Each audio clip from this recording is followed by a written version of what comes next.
Ms. Deason, would you let them know we're starting?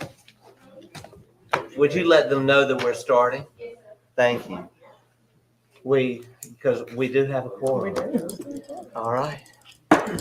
Good morning. A pleasure to see everyone and to call this meeting of the mayor and board of aldermen for the city of Natchez to order. We'll ask you please to join us in a word of prayer. Let us pray. Father, we thank you for this beautiful day, and we thank you for the opportunity to come once again to make decisions important to the city of Natchez. We ask that you would guide our hearts, that you would guide our minds, that you would also guide our tongues, Lord, that all that we do, think, and say would be pleasing to you. You have placed us here for a reason, and we take very seriously that reason. We ask your blessings also upon all of our city, our citizens, even those who live in the county, those who look to Natchez as their home. Thanking you, O Lord, for all of our many blessings. In your name we pray. Amen. Amen. Let us now repeat together our pledge. I pledge allegiance to the flag of the United States of America and to the republic for which it stands, one nation, under God, indivisible, with liberty and justice for all. Thank you. You may be seated. We'll ask the clerk to administer the roll call. Alderwoman Hall. Here.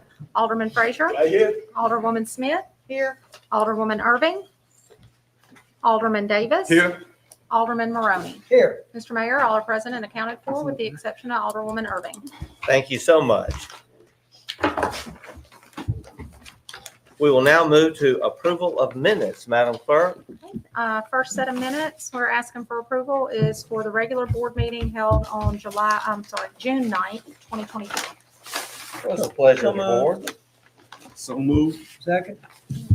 Motion made by Alderman Davis, seconded by Alderman Maroney. Discussion? We'll call for the question. Call. We'll proceed to a vote. All in favor of the motion indicate by saying aye. Aye. All opposed, no. The ayes have it. Motion carries. Next item. And real quick to point out, I'm sorry, the agenda has June, but it was the July 9th minutes. Please let the record be corrected that we just voted on the July 9th minutes. And please correct the agenda. Thank you, Madam Clerk. Next item. Next item is the special call meeting that was held on July 25th, 2024. So Pleasure. moved. Second. Motion made by Alderwoman Hall and seconded by Alderman Davis. Discussion? We'll call for the question. Call. We'll proceed to a vote. All in favor of the motion indicate by saying aye. Aye. All opposed, nay. The ayes have it. Motion carries. That is it. The next item, city business, Mr. Hammond asked me to inform you that he had a prior meeting in Jackson for today. He did not inform us of that until Sunday morning, at which time he also informed us that he would not be finished with the audit in time for presentation today. We have asked him when it will be completed, understanding that this is very important and we have been waiting some time. And he indicated he will have it by Friday, Monday at the latest. And I'm just relaying to you what Mr. Hammond has said to me. Mr. Mayor, Yes, Alderwoman Hall. will you reiterate to Mr. Hammond that we were expecting this on June the 30th? Yes, Thank you. I already have Thank you. multiple times. And I will tell you that we will not be satisfied with any audits late ever again in this administration. And this is the absolute last time. And that has been made aware to all parties involved. And that is that. Mimi Miller, the Historic Natchez Foundation, we now are honored to recognize you for a presentation that we are very excited to be able to approve today. Okay. I put a little packet over at City Hall yesterday, so I hope you have something to look at in terms of what I'm proposing. Probably the two largest donations in the city's history were undoubtedly made by the Carpenter family and the Krause family. The Carpenter family's donations focused on education and are represented by Carpenter 1, Carpenter 2, and Prince Street schools, all built between 1906 and 1913. The Krause family donation of the northern half of the Bluff property, north of the Illinois Central Railroad, was made in 1996 and was donated in memory of Jerry Krause's grandparents, his father, and his two uncles. They immigrated to Natchez in 1917, and that family loved Natchez, Mississippi. He has interviews that he made with his father and his uncles, and they bounced around from Eastern Europe to Canada to New York, down the Mississippi River, and landed in Natchez in 1917. And they said they found the most welcoming people with the greatest opportunity. And of course, there's nothing those early Krauses wouldn't do, whether it was skinning hides, planting beans, everything. And of course, they were very financially successful. And when Jerry donated the northern end of the Bluff property, he wanted to do it in memory of his grandparents and his two uncles and his father because of how much they loved the city.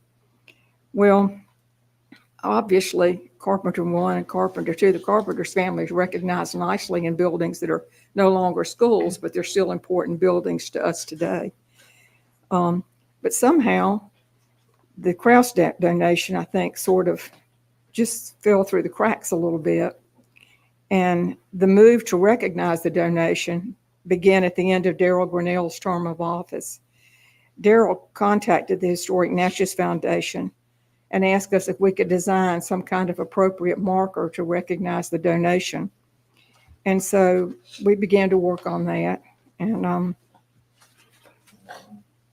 talked to Jerry about it, managed to get a picture from him. He was not pushing for any recognition.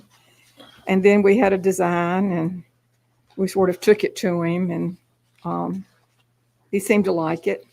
But then some other family members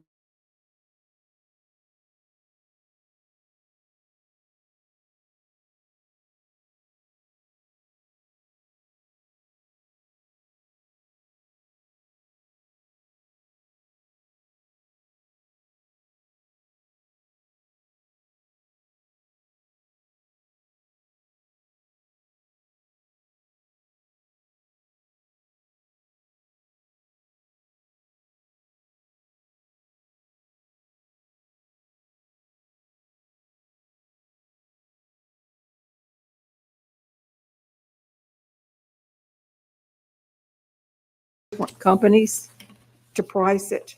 And the one we liked the best was Bronze Memorial Incorporated. And their price was $4,619.02.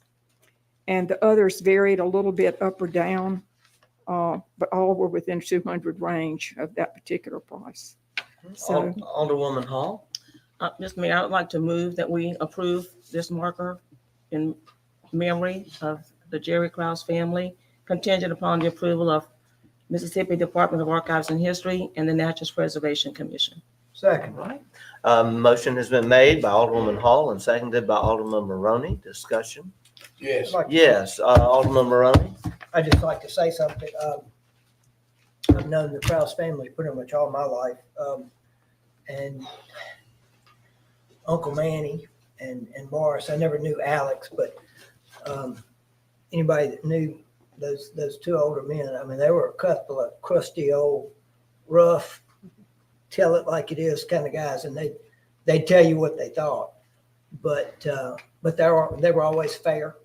I can't tell you how many trips we made up there to sell pecans and stuff like that. And I actually did some computer work for them back in the early 90s, and they were always good, fair people. And you know, they had a tough reputation, but they were actually really nice people. And Jerry has always been the same. And it's a monumental donation that family made, that piece of property up there. This is not a, and this is not a monumental plaque. I want you to look at the dimensions. I'm Yes. sitting here, it's 20 left to right inches, and it's 28 inches top to bottom.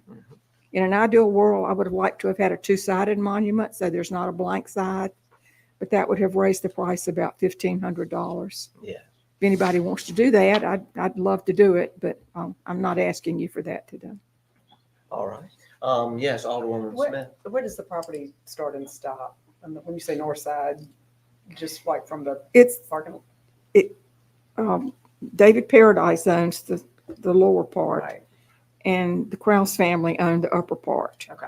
That's And the whole rest. There are actually two parcels in the Krause property. If you look at a tax map, it was a two property acquisition. It was a two property donation, apparently. And it's not a perpendicular line off of Broadway. No, it's not a It's kind of perpendicular. There's not a, diagonal. there's sort of a It's straight kind of line oddly between the shaped, two. but- Do you have a place in mind where you think it would work? Well, we want to No, make no sure problem. the northeast corner is going to have the U.S. Colored Troops Monument. Mhm. So we can be thankful for the donation because we might not have had a really good place to put it.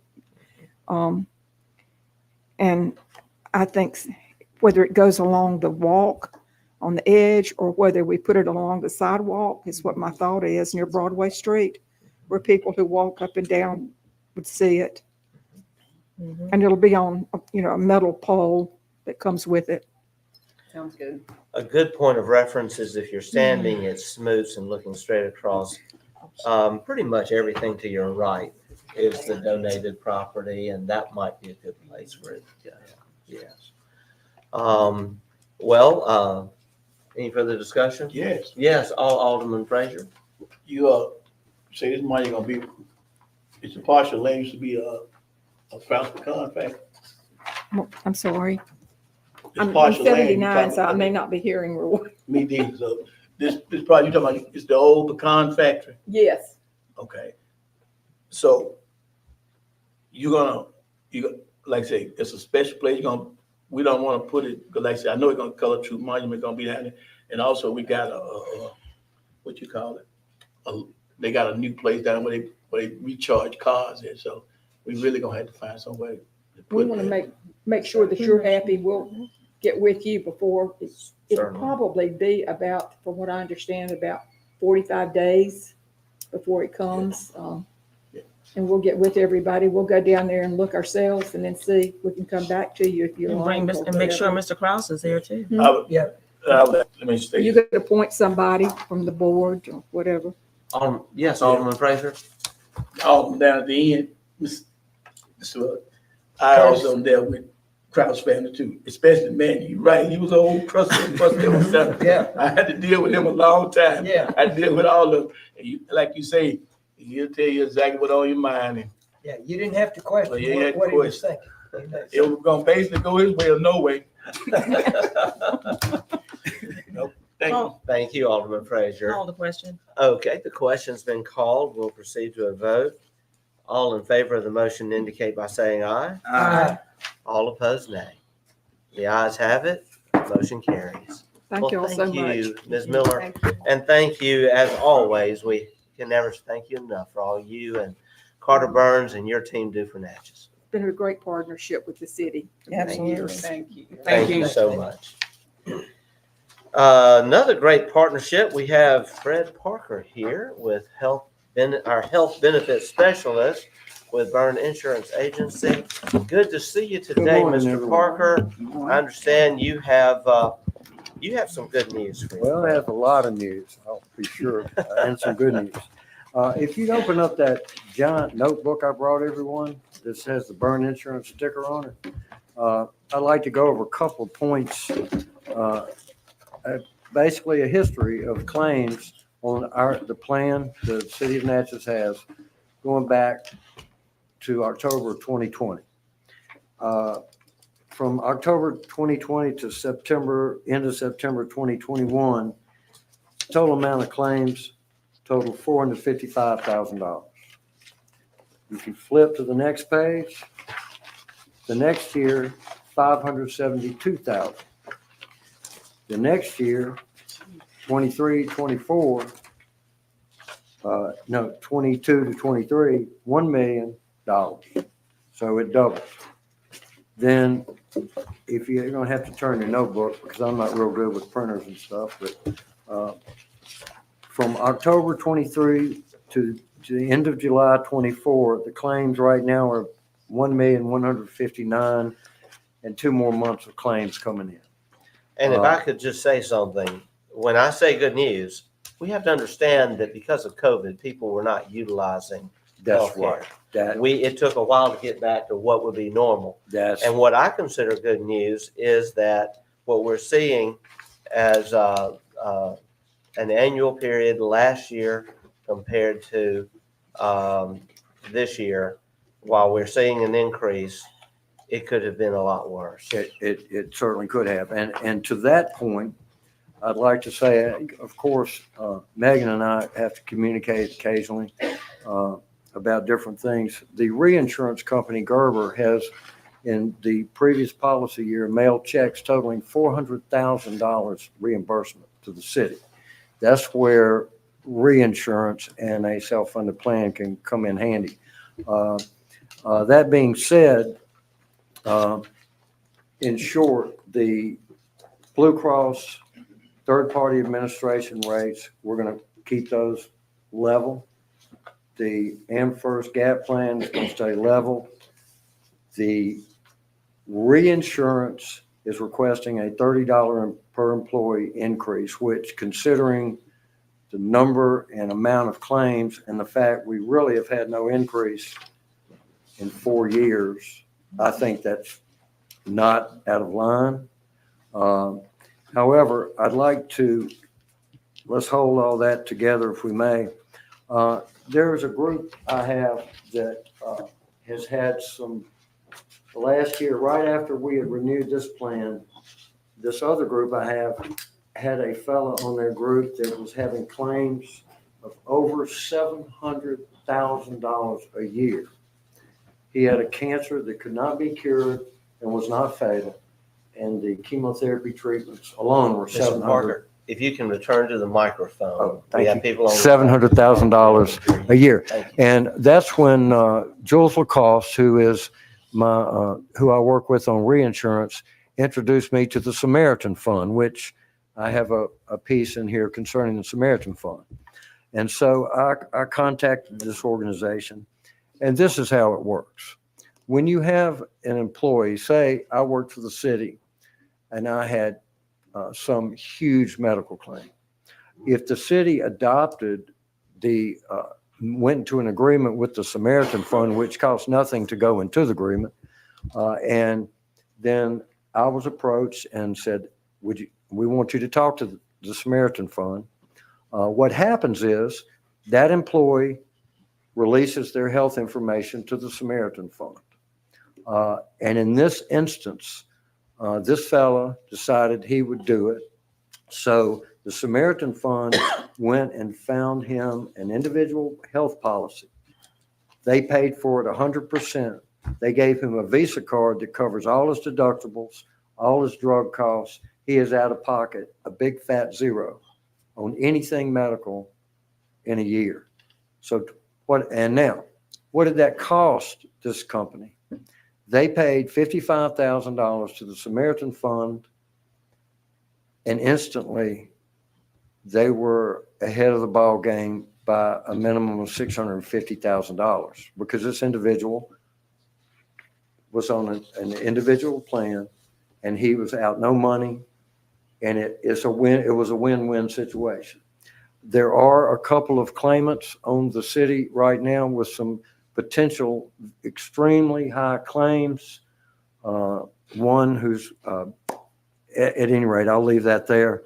And so I'm asking today for the board to consider entering into an agreement with the Samaritan Fund, which does nothing more than allow me, as your agent, to talk to these folks and say, would you like to consider this? And it's completely up to them. There's no arm bending. There's no coercion, of course. That's illegal and immoral and something I wouldn't consider. But however, I do have a group where this is saved, this particular group, they now have 3 people on it, well over $1 million a year.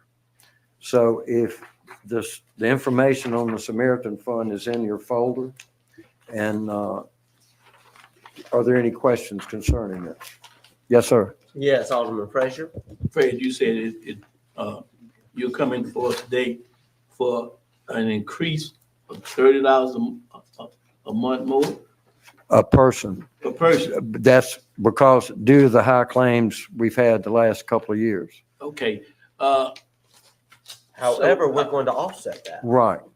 Do we need a motion first, Mr. Mayor? Alderman Frazier, I'm, I think there is more information forthcoming that this will result in a savings that will offset that increase, because our goal is to allow for the 5th year in a row, everything to remain flat. Right. I just need, why as we did, like I said, he asked what's in the question.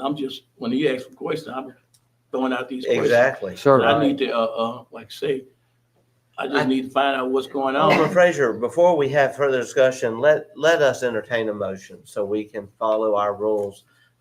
Do we have a motion to allow entering this Samaritan Fund moved. program? Alderman Davis has made the motion, seconded by Alderman Maroney. Alderman Frazier, I'm back to you for Yes. further discussion.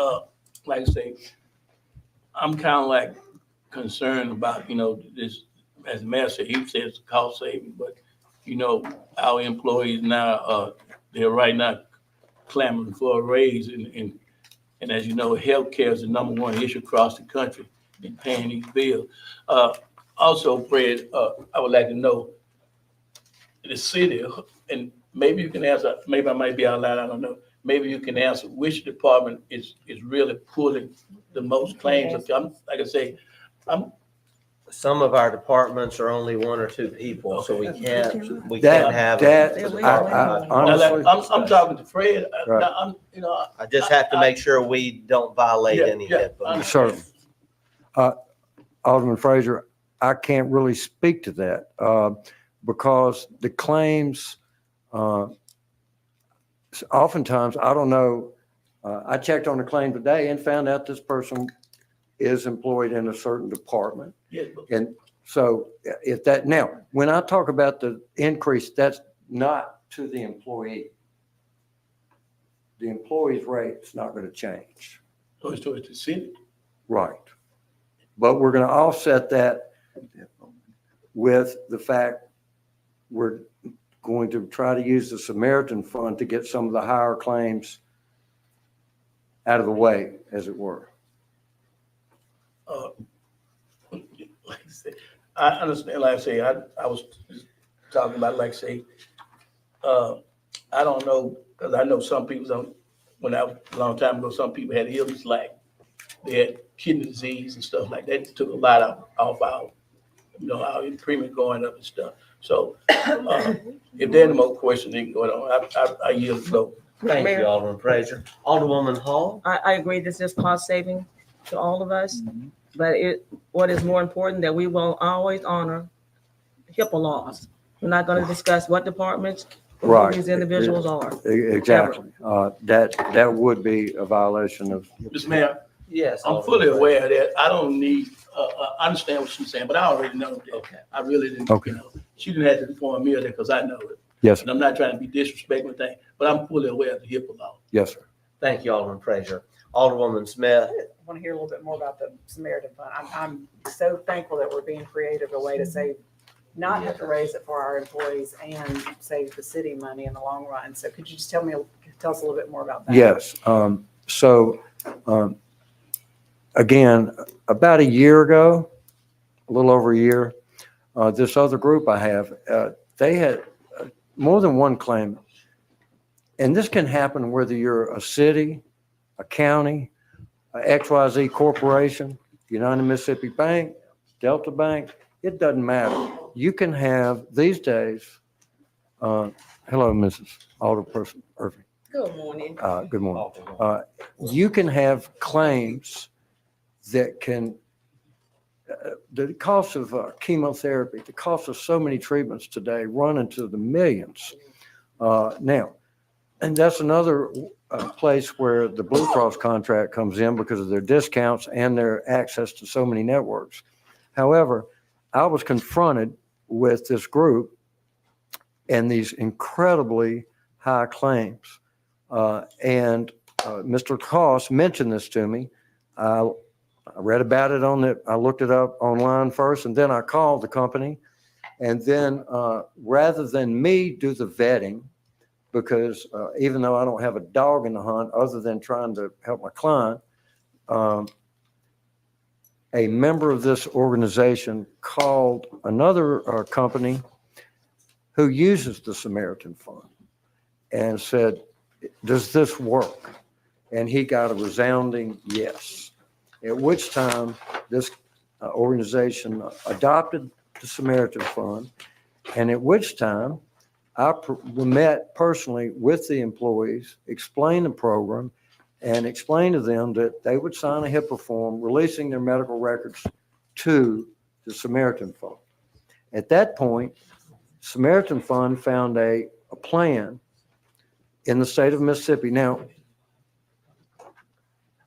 they did this, and then once that was ironed out between the Samaritan Fund and the employee, and they were in agreement, and they said yes, then this other organization paid a fee to the Samaritan Fund of $55,000.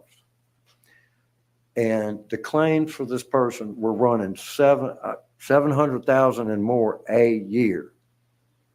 So in 2 years now, it's saved this organization $1.4 million.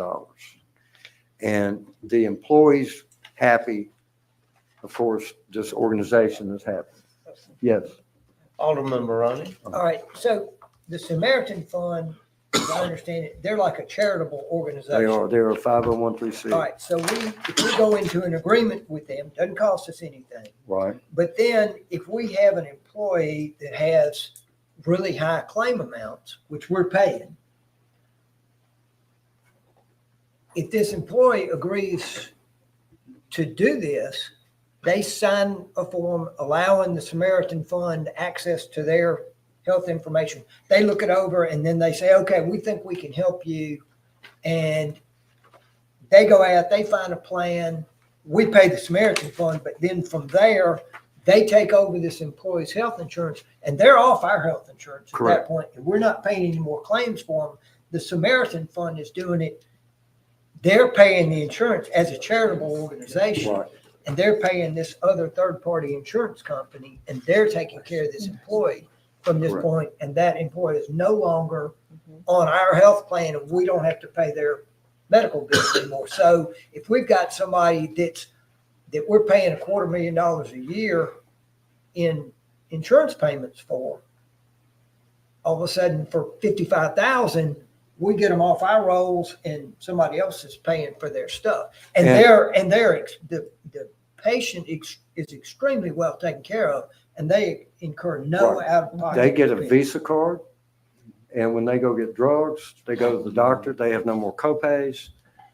They get a Visa card that covers everything out of pocket.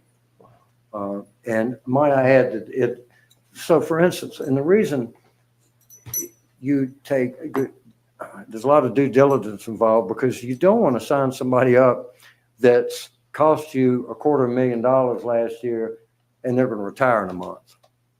You know, and that's one reason I'd like to go ahead and enter the agreement so that I personally can meet with a couple of these high claimants and approach them now, because it's not a quick process to get the employee and the medical. The hardest part is getting medical records from doctors. I don't know if y'all have ever tried to do that, but it's a tough road to hoe. So I'll be quiet. Alderwoman Smith? Couple things. So is it, when he said per person, is it per person or per diagnosis? Or Per person. per person? Okay. Right. Now, let me add to that. Okay. If, let's assume, because let's say, and this is not the case with what's going on right now, but let's assume down the road you had an employee who had the incredibly high diagnosis and claims, and that employee had Stay with the mic, a please. dependent. Speak to the mic, that's what she's asking. Oh, I'm so sorry. That's okay. So then it would be 55,000 plus 15 per dependent, because you can't leave, if an employee leaves the plan, then you can't just leave the dependent hanging out there. So, and again, it comes down to putting some pencil to the paper in each instance to see, is this a valid, and the Samaritan Fund they do their due diligence. They're not going to sign somebody up and take Mr. Frazier and Dan's $55,000 and the city's $55,000 when there's only going to be 20,000 in claims. So, yes, ma'am. I'm still, Yeah, Alderwoman a Smith. couple things and then I'll yield the floor, but is there a cap on the per person? A cap of dollars? 55,000. 55,000? Yes, And ma'am. then do they ever say no? And is there a Yes. number, max number they'll take from an organization? No, but when they say no is, let's say, and this happened with this other organization, people looked at it and said, yeah, I want to do this. And so they called in the Samaritan Fund, the employee did, and Samaritan Fund, they signed the HIPAA form, they looked at it and they thought, their claims are only 30,000 a year. They don't fit the program because we'd be stealing this company's money. We'd be making 20,000 for sure. Alderwoman Irving. Thank you. So I missed out, so I just want to ask, Yes, what ma'am. was the dollar amount that we're looking at for employees that we have here to qualify for the Samaritan? Typically, due to the fact we have $100,000 spec deductible on the reinsurance, you'd want it to be 100,000 or more. Okay, so we're looking, that's a real serious, Yes, ma'am. okay. So now my next question is dependents. So what would be the age limit that they would qualify? What if they had a child in college? No, Would it- well, that's a great question. But as we all know, at age 26, I'm just asking. right, but they could, if they're a valid dependent in accordance with state and federal law, then they could go on too. Okay. And I would like to add to that briefly, because we may have this situation, say there's a dependent on the group, and the employee's fine, employee's great, but the dependent is very ill. Mhm. The Samaritan Fund will accept the dependent. Thank Now, you. they don't get the $15,000 rate, they're charged as an employee. But again, I'd like to reiterate, you don't sign somebody up and spend your money and the city's money unless it's a valid point. 200,000 in claims, 150,000, 300,000. Yes. Yes, Alderman Frazier. Fred, this might sound a little far-fetched, but I'm gonna have to ask you this question. Anyway. Please. You said the Samaritan plan. Once the employee signed up for it, right? And he signed for this insurance, after that, the city is no longer liable for, he's off the city plan. That's off the city plan. So basically, they're out there on their own. So if they have problems with these people paying the bills, they just up the creek. Well, one could say that, except for the fact I know of 3 people on it, and they love being on it because on the plan they were on, when they went to the doctor, they went to the pharmacy, it was $20 here, $50 here, et cetera, ad nauseum. And these people are real sick, so they're going to the doctor a lot and spending a lot of money. And it kind of takes a load off. Yeah, Fred, I just was saying. That's a because, great question. Because sometimes you get in these insurance and like I said, we have people who have these grave illness, these really, all of a sudden they like, hey, this is a turning point. I'm cut it out right. We can't pay anymore.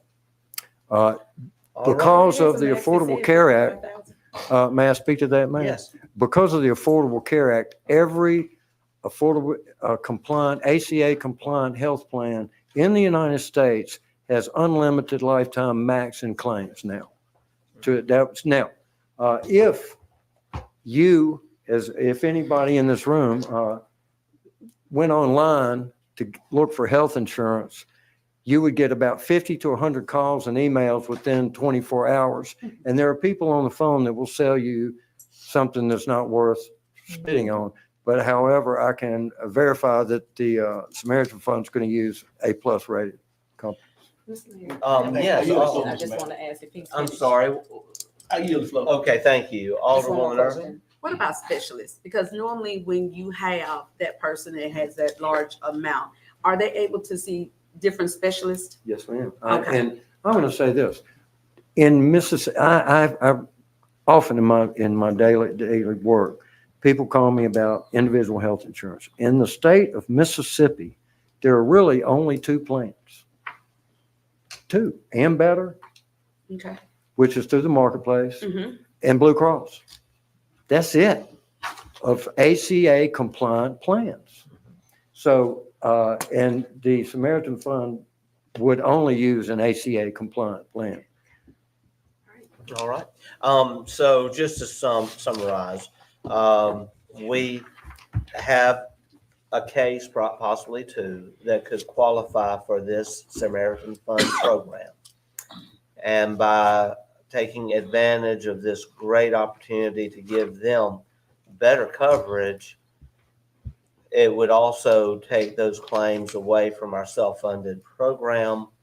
We will pay a capitated fee per person per year, and then the savings are likely to offset the increased cost of the reinsurance Correct. that has been reported today of $30 per employee.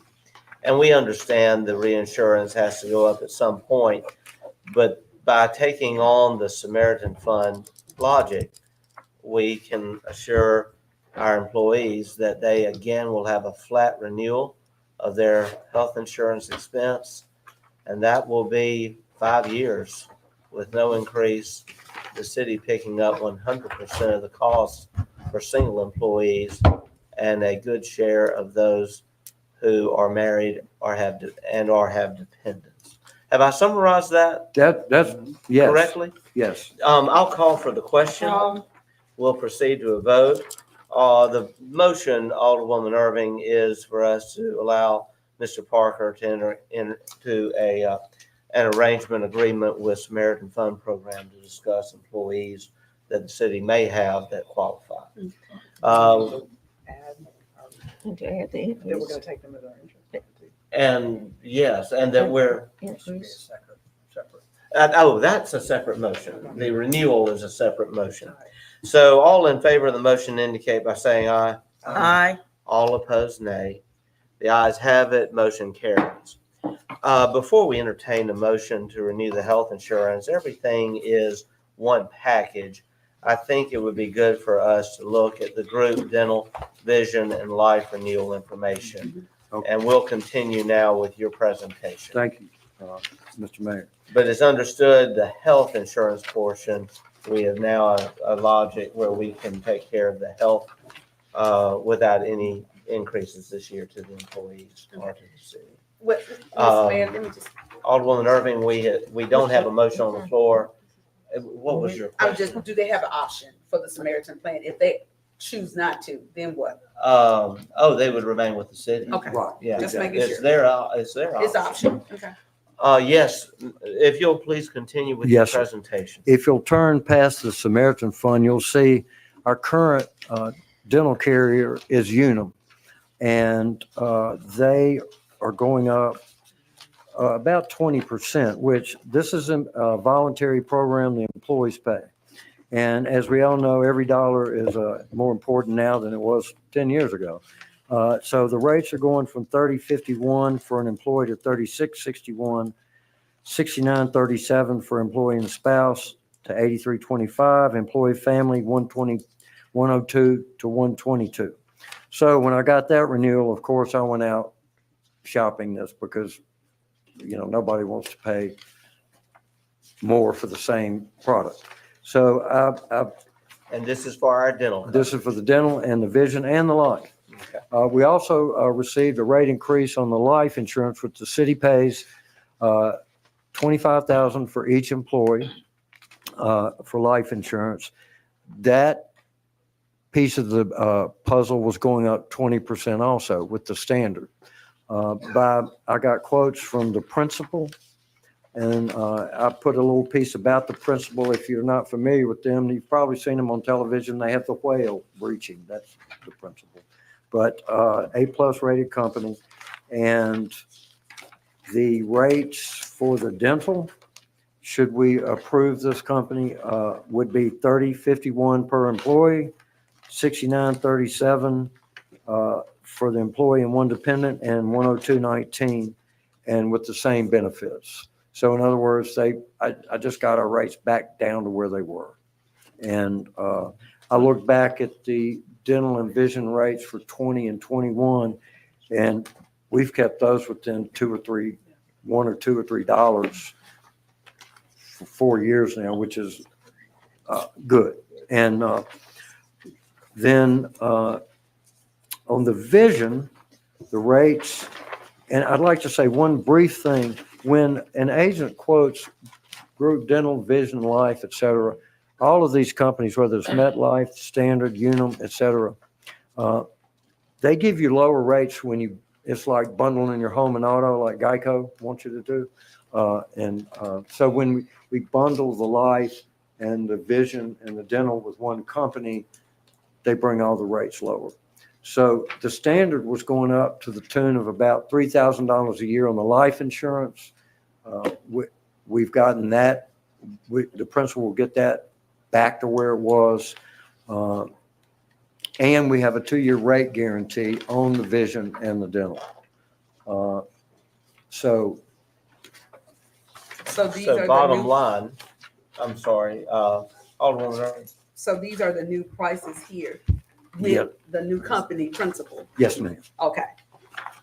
And this is kind of hard. You read these life rates, 11 cents per thousand per employee, and you'd almost have to be an actuary with a pretty powerful computer in front of you to figure exactly. But in talking with Ms. Deason and the rates, and I spoke with the rep for the principal, and we compared rates side by side, and the rate the Standard wants to go to on the life insurance compared to what the principal is offering is the principal rates would be 25% less than what the Standard is going to on the life insurance.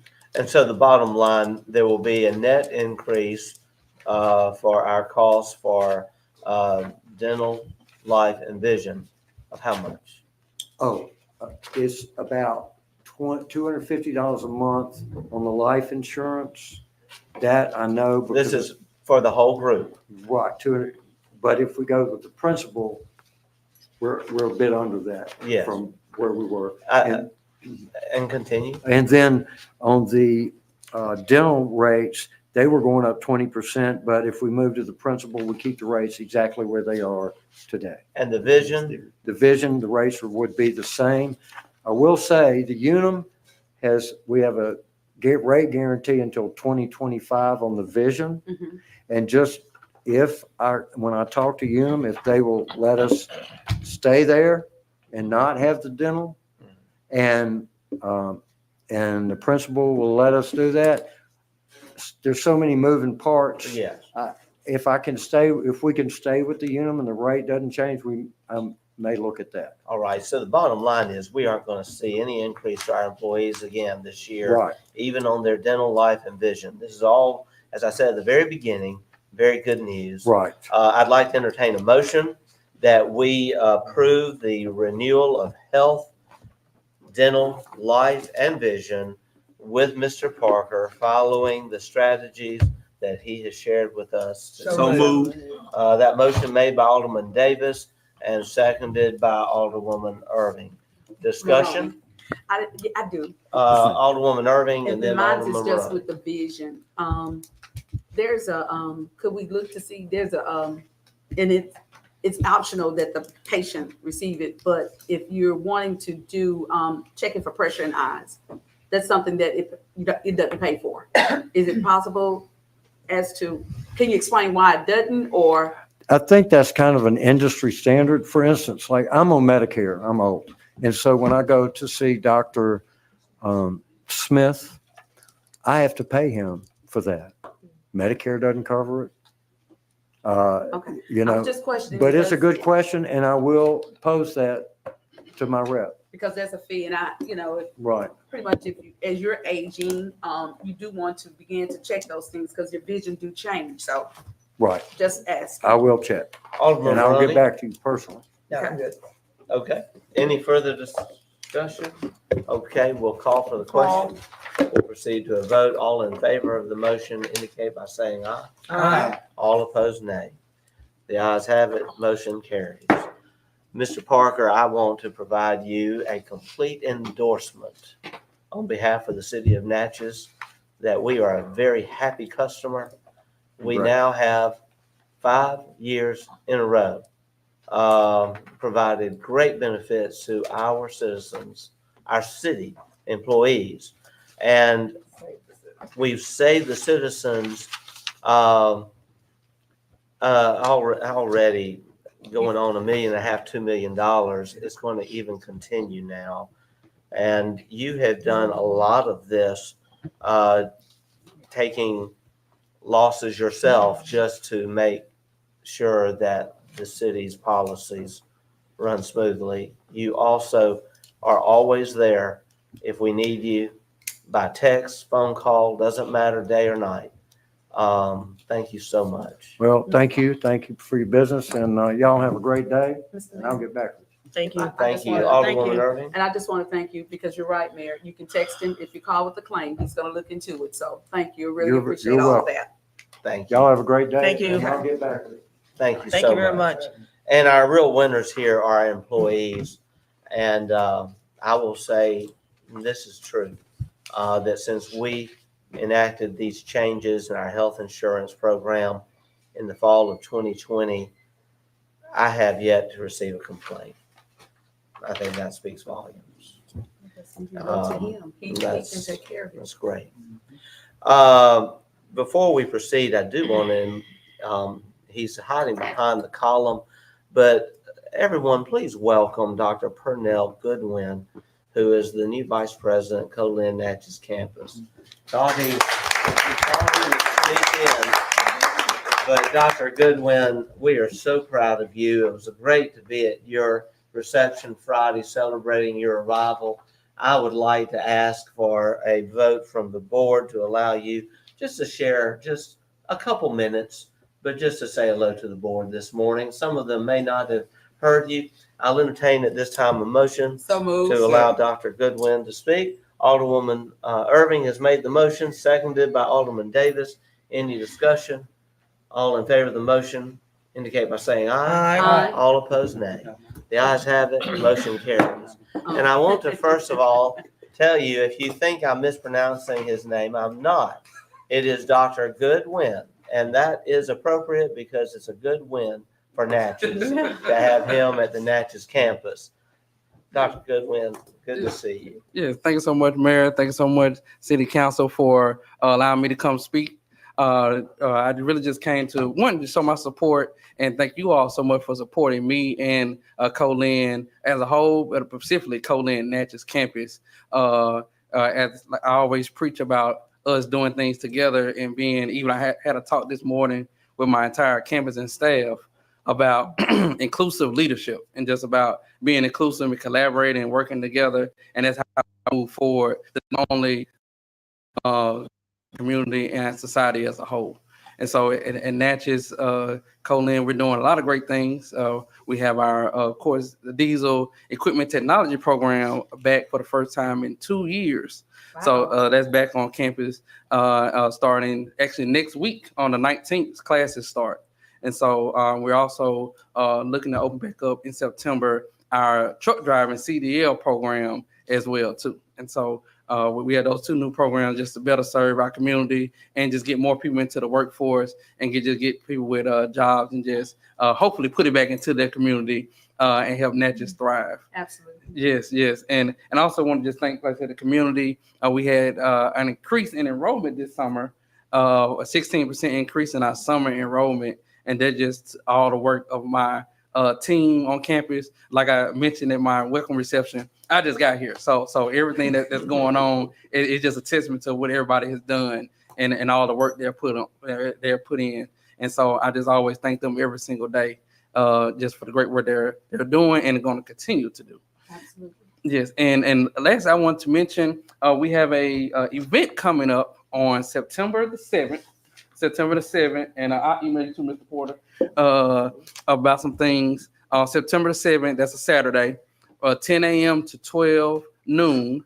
It's going to be a Natchez Day Out in Town Hall at Colin. So it's for the entire community, people of all ages. It's a free event, of course. As far as admission-wise, we may have some food truck or different vendors who are maybe selling different things. But as far as we have face painting, we're going to try to get inflatables. All that, of course, will be free just to get the community out. And then also have a town hall where the community can know more about what Colin has to offer and how we can support the community and what you all would like to see from us as well, too. That's awesome. Yeah, so that's going to be Saturday, September the 7th from 10 a.m. to 12 p.m.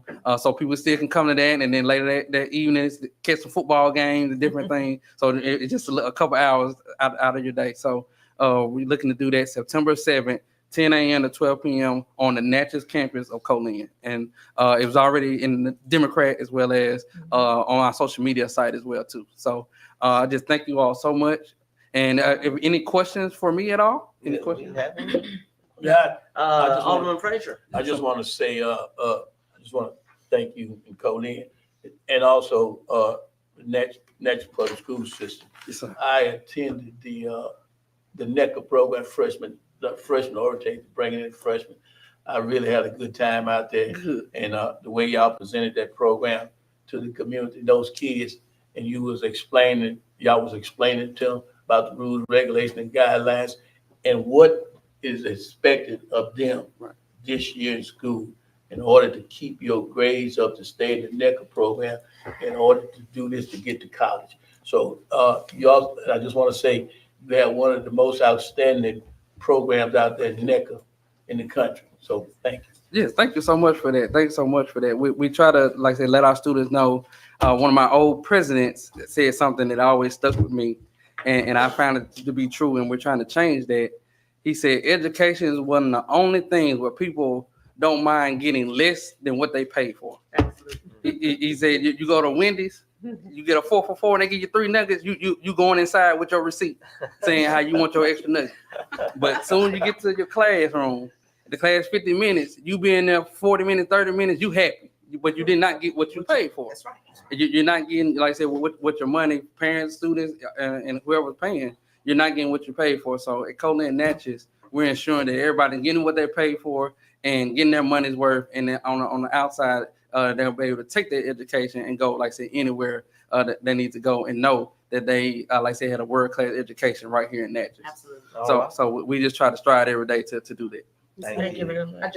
Yes, Alderwoman. I just want to say thank you. And most importantly, thank you for connecting education throughout our community. You're bringing everyone in, and that's what it takes. That's what makes change and positive change in our community. So thank you. Yes, ma'am. Thank you. And Colin is a great place to be. Yes, ma'am. I've been there. Great place to be. Yes, ma'am. All right. And by the way, we are both products of the Jackson Public Schools, and we are also both products of Copiah County. Oh. So Yes, just right. had to say, and also Dr. Goodwin, we've already had several great meetings on workforce development, and all of this is coming at a great time because we need a ready and available workforce here.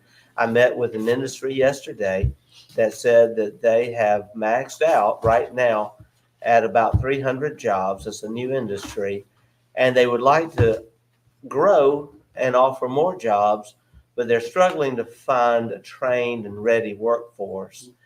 And our job participation rate is still below 50%, with quite a few hundred jobs still available that are unfilled. So what you're doing is so important, and know you have our full support. And we're so grateful for the partnership between you, Colin, Alcorn, and our Natchez Adams School District. Mr. Mayor. Yes, I just was going to ask, what skill set are we lacking in if the industries are not? We have another workforce symposium coming very soon, and we'll have plenty of discussion then. But right now, we need to move on with our agenda. But I will say that the skills required in this industry are all office related. And they are a lot of people needing more computer skills, office skills. Having a coding academy here this fall is going to help greatly. Okay. But we do need to move on to our agenda. But, we welcome those, and Tawana Williams is available to discuss also anytime. We've had a lot of discussions lately. Thank you, Dr. Yeah, Goodwin. thank y'all so much. Thank you. Thank you so much. Mr. Kevin Myers, we are glad to see you, and you are next on the agenda for a discussion of our DNA fiscal year 24-25 update and budget. Good morning, Mr. If I could Mayor. have order, please. If I could have order. Yes, Mr. Myers. Good morning, Mayor and Board of Aldermen. Thank you for having me here again today, as usual.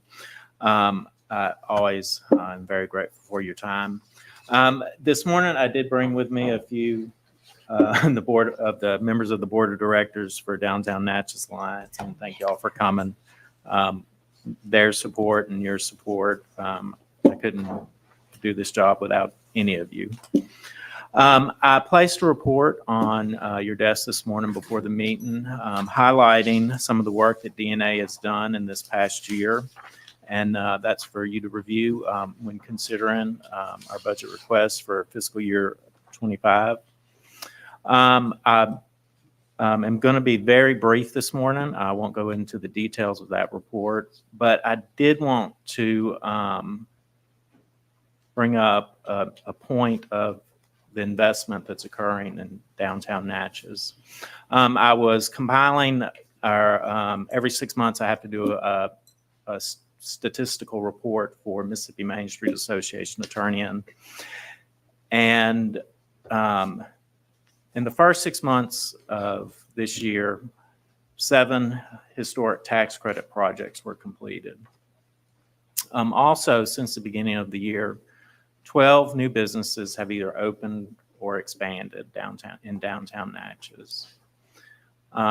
Finally, our ARPA grant for balcony awning and facade incentives, I received 36 applications. That's 36 property owners that are ready and willing to invest to improve their properties. And also, it has sparked a vision for people to look at their properties and what they can do with them. It was an interesting point of view that I learned at the recent placemaking summit in Macomb, that a lot of business owners enter through their back door and don't always look at the front of their business from the customer point of view. So this program has really had people out on the street looking at what they have and how they can make it better. Of course, we have lots of events coming up, and there's been lots of achievements this year. And I thank you for all your support in all those. And I thankfully and respectfully ask for your consideration for our annual budget request this year. Thank you. Thank you so much. We aren't going to be entertaining a motion on this right now. This is to be taken under advisement as we are in our budgeting process at the moment. But I will entertain questions if we have any. Alderwoman Irving? Okay, first of all, I want to begin by thanking you for coming to the board to give us the updates of everything that has been going on. And DNA has been one of the organizations that's been very fruitful in our community. And what I mean by that is we're all over. We actually see the vision that you all have. You shared that. We've made improvements all over through our downtown. Thank you for sharing it with us about the 12 new businesses that has opened or expanded. And the ARPA grant, you got those applications. That's wonderful. The more we put this out to the public, the more receptive they are. And it just shows us when people are aware of information that can benefit them, they respond. And so just thank you for bringing that to the board. And you're out there. You're at other events. You are actually selling DNA. So thank you. Thank you. Thank you. And your board members or members of the community, you all are out there. And that's what we're to do. We are a tourist town and you all are doing your best. And I just appreciate that.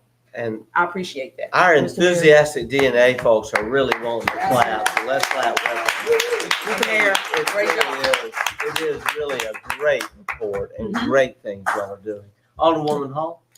Thank you, Mr. Myers, for all you're doing and your members of DNA. Also, thank you for inviting us to the summit, the placemaking summit in Macomb. I enjoyed those breakout sessions, and Natchez is ahead of a lot of things that they are proposing, and there's some things that you and I have the same vision on. So I do appreciate your inviting us, the board as a whole, to come. But I'm glad I did attend that. Thank you. Thank you, Alderwoman. Any further questions or comments? And I just want to point out that, you know, downtowns are the heart of these cities across America. And they are. Whether we realize it or not, we have a very healthy heart. We have so many things to be grateful for in our downtown that other places don't have. And we have so much future ahead of us and so many opportunities where we're going to grow stronger and become more prosperous than we ever have before. Amen. Mhm. We're very Looking proud forward of to you. that. Thank you. Thank you. Next, thank you for your patience, Mr. Hayden Kaiser, here to discuss an issue that came up in our meeting last week, dealing with change orders. Mr. Kaiser. Good morning, Mayor and Board. Good morning. Turn the floor over to you. Okay, I can either take questions immediately or I can explain every change order from beginning to end. Why don't you explain the ones that were discussed last week? Concord, I believe that is actually That change on order. our, It is. well, we approved We approved it. Concord. It's West Sears It's West Lane Sears Lane. that is on our agenda today. Okay. But we did have questions. We went ahead and approved last week the change order on Concord, but we did have Correct. questions. Okay, So why don't you walk us through Concord and West Sears Lane? you want to start with the first change order? Yes. Okay. So the first change order, excuse me, was actually at the request of Justin Dollar, and that was to repair an ongoing base failure on LaSalle Street that nobody knows what's going on underneath there. We tried to do some investigating as much as we can. Couldn't find any leaks. LaSalle Street, Concord. It's right there at the intersection of LaSalle and Concord, and it's a dip that the city has just been overlaying for obviously years and years and years after we got in there and found out. So that was, since we actually got waterworks to come out, couldn't find any water leaks, couldn't find any sewer leaks in the sewer line because they TV'd it before. So we basically took some, in this change order, we used a geotextile fabric that helps strengthen the soil when you have like mushy soils or something like that. So that was part of it, removing the asphalt and adding some 610 crushed stone. Yeah. So that was change order number one. So I'm going to present to you shortly change order number 5. And part of 5 is after we got into the one and realized that there was over 2 feet of asphalt in there, that changed the amount of 610 limestone that we needed. So that's going to be part of 5, and I'll explain that in a minute. Okay. But that was change order number 1. All right. Okay. Change order number 2 was to add quantities, asphalt quantities that we basically left off the plans for LaSalle Street. That was it. And how much was that? That was change order? $21,427. Okay. Change order number 3 was actually a deduction in the contract cost of $14,667.50. And basically what happened is we got into the project and the corrugated metal pipe that we spec'd was like 6 months out for delivery. So we had to change that, and it was actually a higher price per linear foot than the concrete. So we basically just replaced it with concrete, took out the slotted gutters, and that saved us Okay. a pretty good amount of money. Yes. And change order 4 that you approved last week was basically adding additional driveways. And how much was that one? That was $18,699.85. Okay. So if you will, I'll go into 5 that I'm going to present If to we you. could, let's, stop right there just a moment. Okay. So why were we needing to, add driveways? So the main part, like, if you'll think about Concord, everything on the left-hand side is downhill. Absolutely. And what we originally designed in there was not short enough, not long enough to make a transition where cars with low level, space between that asphalt and everything were kind of getting hung up. So we extended that out a little bit. And that was on basically all of those. I see. Okay. Mr. Mayor, I have a question. Yes, this is a question let me answer go on. time. I'll We talk with will, you. I'll talk with you, Mr. Kaiser. Okay. okay, continue. So change order under 5 that I'm presenting for approval today. So we actually have a little bit less of asphalt that we removed, and that's a $723 savings. There was some paved ditch that we didn't account for in the project, which that's $5,300.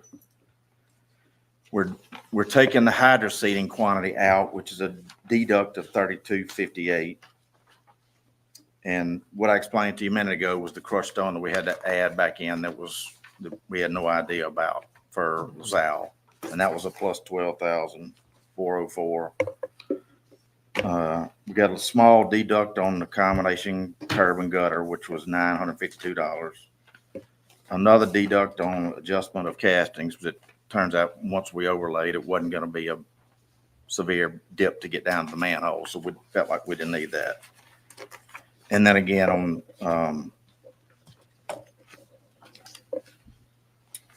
we added additional, more driveway and for the same reason.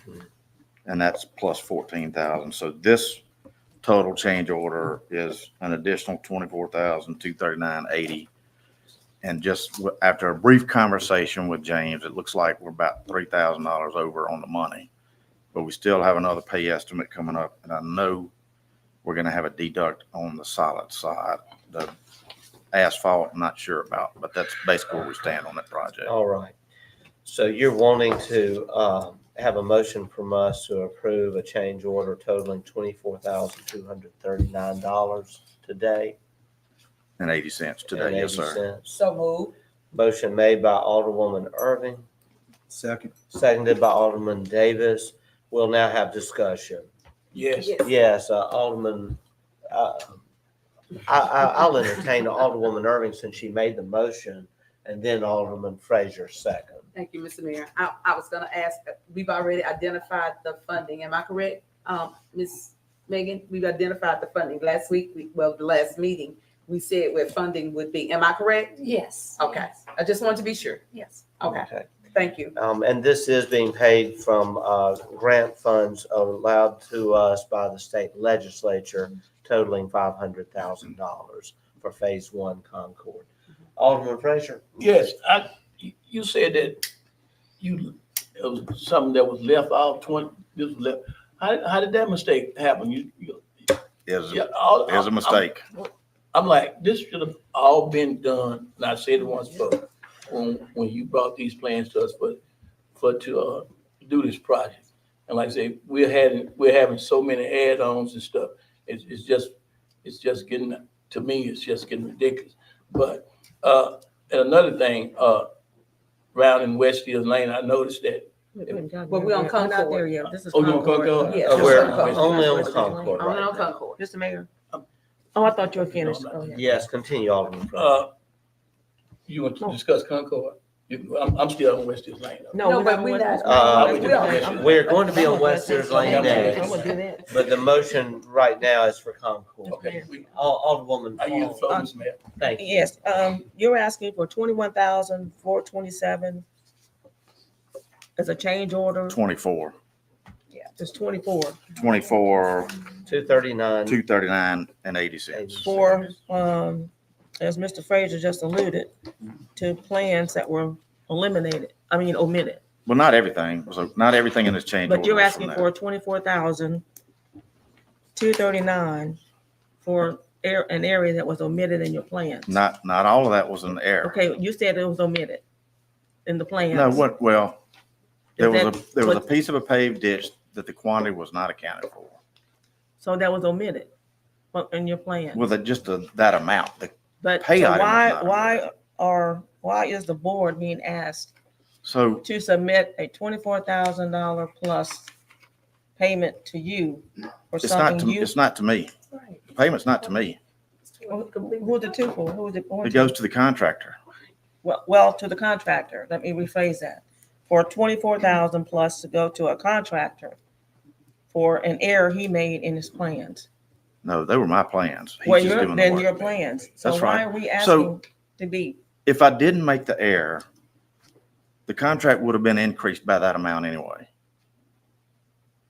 Does that make sense? No, because okay. we didn't cause an error, but we're asking to So compensate. what I'm saying is, if there was, just say, 10 cubic yards of paved ditch in the plans and what he bid on, instead of 15 yards in the plans, the cost would have been, in his original bid item, would have been for 15 instead of 10. I understand that. I guess maybe the main issue here is, I understand there are change orders in any project. Yeah, We have dealt with that for 4.5 years for change orders. it's But gonna you just wrote happen. 5 different change orders on one project. Well, That's where one of my these concern is at this point. was at the request of Mr. Dollar. One of them was a deduction in the cost. And I'm just going to explain. Everybody, pardon? Go on. I was just gonna say. You have the Mr. floor. Dodd. You have the Okay. floor. Engineering is not an exact science. You're going to go to projects Right. and you're going to find things that either don't work out or you have to make changes in the field for the betterment of the project. That's going to happen. And in my opinion, you're not a good engineer if you can't make those changes in the field. You're going to have change orders. That's inevitable for any We project. understand that, but just- I understand. Alderman Fraser? I understand that part about you being an engineer, but for to make a $20-something thousand mistake, it's just, in these 5 different change orders, it's just getting ridiculous. It's not a mistake. I want to make Mr. sure, Mayor, I 2 of understand. these, one was requested by Justin Dollar and it's an improvement we're grateful for. And one of them was a $14,000 deduction. It appears that there are 3 of the 5 where Okay, we're with seeing. 3 of the 5, it really does, 3 of the 5, 1 of the 1, whichever. You still made a big mistake with these change orders. And this is not the first, like I said, this is not the first time we came and you done made a mistake with these change orders. And I'm not trying to be nasty or anything to you, but I'm just saying, we are having too many change orders for me. And I just hate to say it, and with these contracts and stuff, and I don't want to get out too far out of hand, but I think some of these contracts are being lowball and stuff, but this shouldn't even much have happened, that we got to pay, that this got to pay $20-something thousand for a mistake that you made, that you really just said that you made a mistake in doing this. And we shouldn't be doing it. City Next shouldn't be paying it. And we have other projects coming up, and I'm quite sure the other change order coming up on West Hills Lane, that's another issue coming up. It's just getting too much. I yield the floor, Mr. Mayor. Thank you, Alderman. Alderwoman? I just want Irving. to say, and I'm gonna ask Mr. Dollar to come because he's the expert at this. But I want you all to realize Concord and LaSalle Street, what they're speaking of. I don't know how often you drive in that community, but for the last 8 years that I've been on this board, that street has caved in. It's been a concern of the community. I mean, it dips. We pave it. We've done a number of things. There have been a number of studies that has been done in that particular area. And so if you see that, and here they are trying to make sure that that street does not cave in. I mean, it's been to the point, he's had all kinds of machinery that we rent. We brought different contractors in to take an observation themselves to see. It's a study that has to be done. And here, this engineer just stated to us what adjustments had to be made. Remember, this is science. This is erosion that we're dealing with. And this was done a while back. The plans, things change. We've had rain. And if you know anything about science, erosion constantly takes place if you don't stabilize it. We can see that with the bluff. Now, those are the kinds of changes that had to be made. And Mr. Dollar, if you want to come and speak to that, you can tell them over and over. For 8 years, my constituents are calling. That dip falls in that street. And it does this, you all. It does this and it comes back up. And can you imagine how they feel? Emergency vehicles having to go there. We got children playing over there. They live in the community.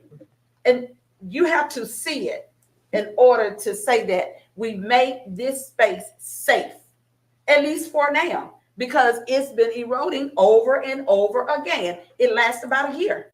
And we're back to the same. And I know for 8 years I've been here. That has been a great concern for Mr. Dollar. And he's done his best to do what stabilize it. If I could say this, I don't think anyone would argue that Mr. Dollar requested something very much needed at LaSalle.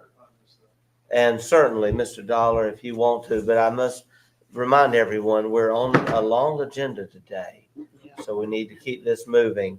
The motion is to approve a change order, and ultimately I'm going to ask for the question so we can approve that change order. Mr. Dollar, you're recognized. Mr. Kaiser, if you'll allow Mr. Dollar to come to the microphone. Just for clarification purposes, as Hayden did request him to do that. So as Alderwoman Irving has stated, for years we have dealt with this area. This particular project was designed and done. And in going through that, we've tried a number of different methods to make the corrections, find out if it was a water leak, sewer issue, drainage issue, and doing that. I reached out to Hayden to come out to take a look to see if he had any thoughts or concerns or anything to look into this. In our discussions of doing this, I was actually unaware that that section of LaSalle was actually going to be paved. I was under the impression it was just Concord, that was the drainage was done. Well, in our conversations, he says, well, LaSalle is going to be paved. Mm-hmm. Well, in my opinion, it did not make sense for us to go in there and pave LaSalle Street without going in and looking deeper into this problem while we had a contractor on site. Absolutely. So I want to be clear that this is not a request that I just said, well, let's go over here and dig this out on this particular project. This street was set up to be paved under this project. Rather than paving and spending or wasting, let me say, city money or funds, we went in and done some more investigation to see if we could look at a product that would correct this problem from potentially and continuing to happen in the future. And I'm very glad we did that, and this board unanimously approved change order 1, and we're very grateful to you, Mr. Dollar, and to you, Mr. Kaiser, for bringing that forward. I think we can sum things up just in this way. We're very grateful we're getting all this work done in Concord. We're very grateful, Mr. Kaiser, for your services. Oh, thank you. I do know that we have concerns when change orders come. I know that some are going to come, but do please be diligent in designing future projects to make sure we don't encounter places where it's worse is when we put down concrete and then we have to tear that up, or we put down asphalt, we have to take that up. Some of these change orders can become very expensive because we're having to redo something, not just, amend designs and keep moving forward. And in those cases, just please ask your team to be very mindful of our concern for the dollars and to make sure that change orders Right. are kept to a minimum. And if I could comment on that too, and in the past, working for other municipalities, contingencies was never allowed. So James and I have talked, and we're gonna start adding contingencies into projects to take care of some of these change orders that we know were gonna happen. All right. Thank you. Alderwoman I was Smith. gonna say, I mean, I feel like you got the brunt of it. It's a lot of frustration over everything. I mean, bids come in and then it ends up being so much higher. And, I think the change orders now become a dirty word. I don't think it is a dirty, I mean, it's going to happen in projects. Well, and Well, we said- especially in areas where you don't know where utilities are, you're gonna have, and I know the water issue was brought up. When we go out and call 811 and they come out and mark these lines, they mark where they think they are.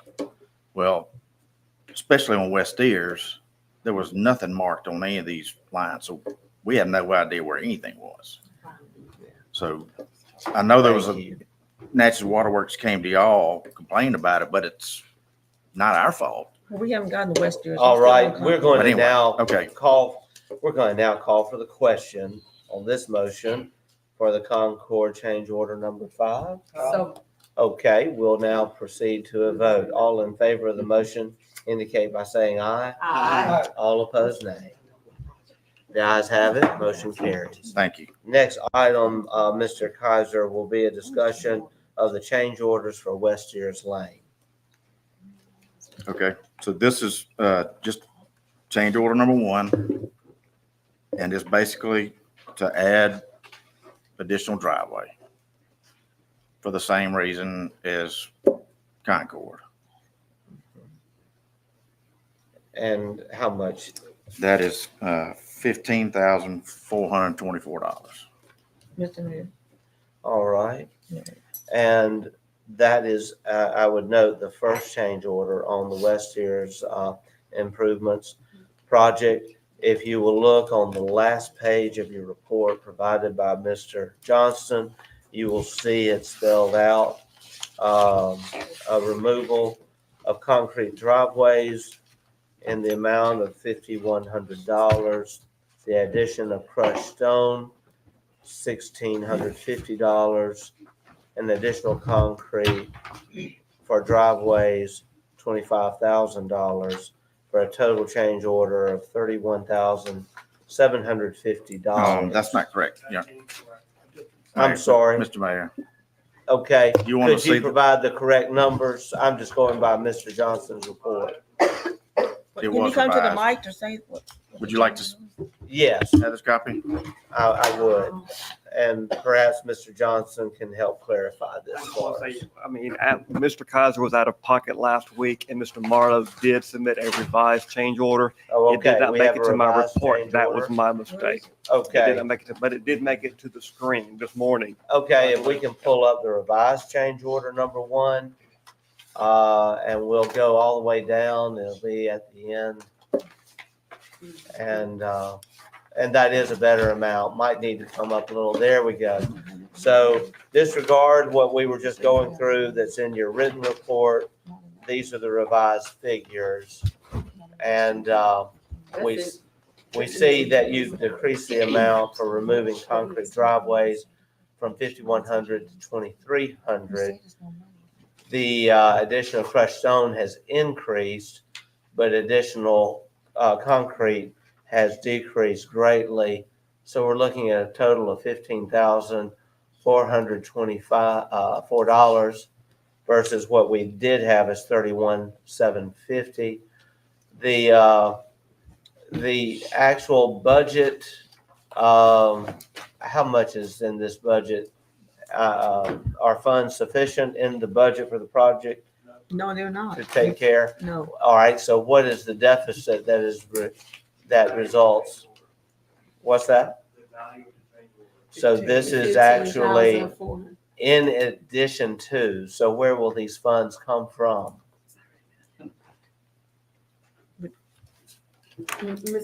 Do we have a We source for these will funds? have to find it. We'll have to find it, okay? We don't, there's no. At this time, I'm sorry, but our rules require that we have a motion to continue with this. I do have to have a motion to approve change order number 1. Do we have anyone willing to make the motion? This is for West Sears Lane. So moved. Motion made by Alderwoman Smith, Second. seconded by Alderwoman Irving. Mr. Mayor. Now we can have discussion. Mayor. Alderwoman Hall. Mr. Kaiser, I'm hoping, we have utilized the legislative funds for this project. We don't have the funds to do what you're asking to do. So it is my hope that your company helps defer the cost of this, added removal of concrete driveways, additional crushed stone, additional concrete for drives. Help the city defer this. It's an asset that's gonna be on the city's behalf. Why should I have to pay for that? This project was done for the extra concrete sidewalk, the driveways were done for the betterment of the project. If you don't want to approve it, don't approve it. No, there are already drives over there. Aren't they a little elevated for the drivers They to are. get into their drives? That's been that's the difficulty, So what I'm hearing. on these projects that are tight, we try to do the best we can with the money we got. So in the end, we needed some more driveways to be able to tie into the existing driveways other than what we had approved in the original design. Well, couldn't you have come to the board before you did this to ask for approval to do it? And give us sufficient time to find the monies necessary. I understand that. And I know that that's what you're supposed to do. But when the contractor's out there and he's ready to finish the project, to make him delay for 2 weeks or 4 weeks or whatever the time period was, it's just not. To delay to get permission from the Board of Aldermen would have been the appropriate thing to do. I agree. Any further discussion? Alderman Frazier? Yes, Mr. Mayor. Yes, sir. I'm just gonna be straightforward. I'm gonna be honest. Go ahead. I grew up over there. I stay over there. The contract, y'all, first they pulled the curbing too high, but the people couldn't get in their driveway. So that's why y'all coming back with a change order. Then, Okay, I can answer that. then I'm not through.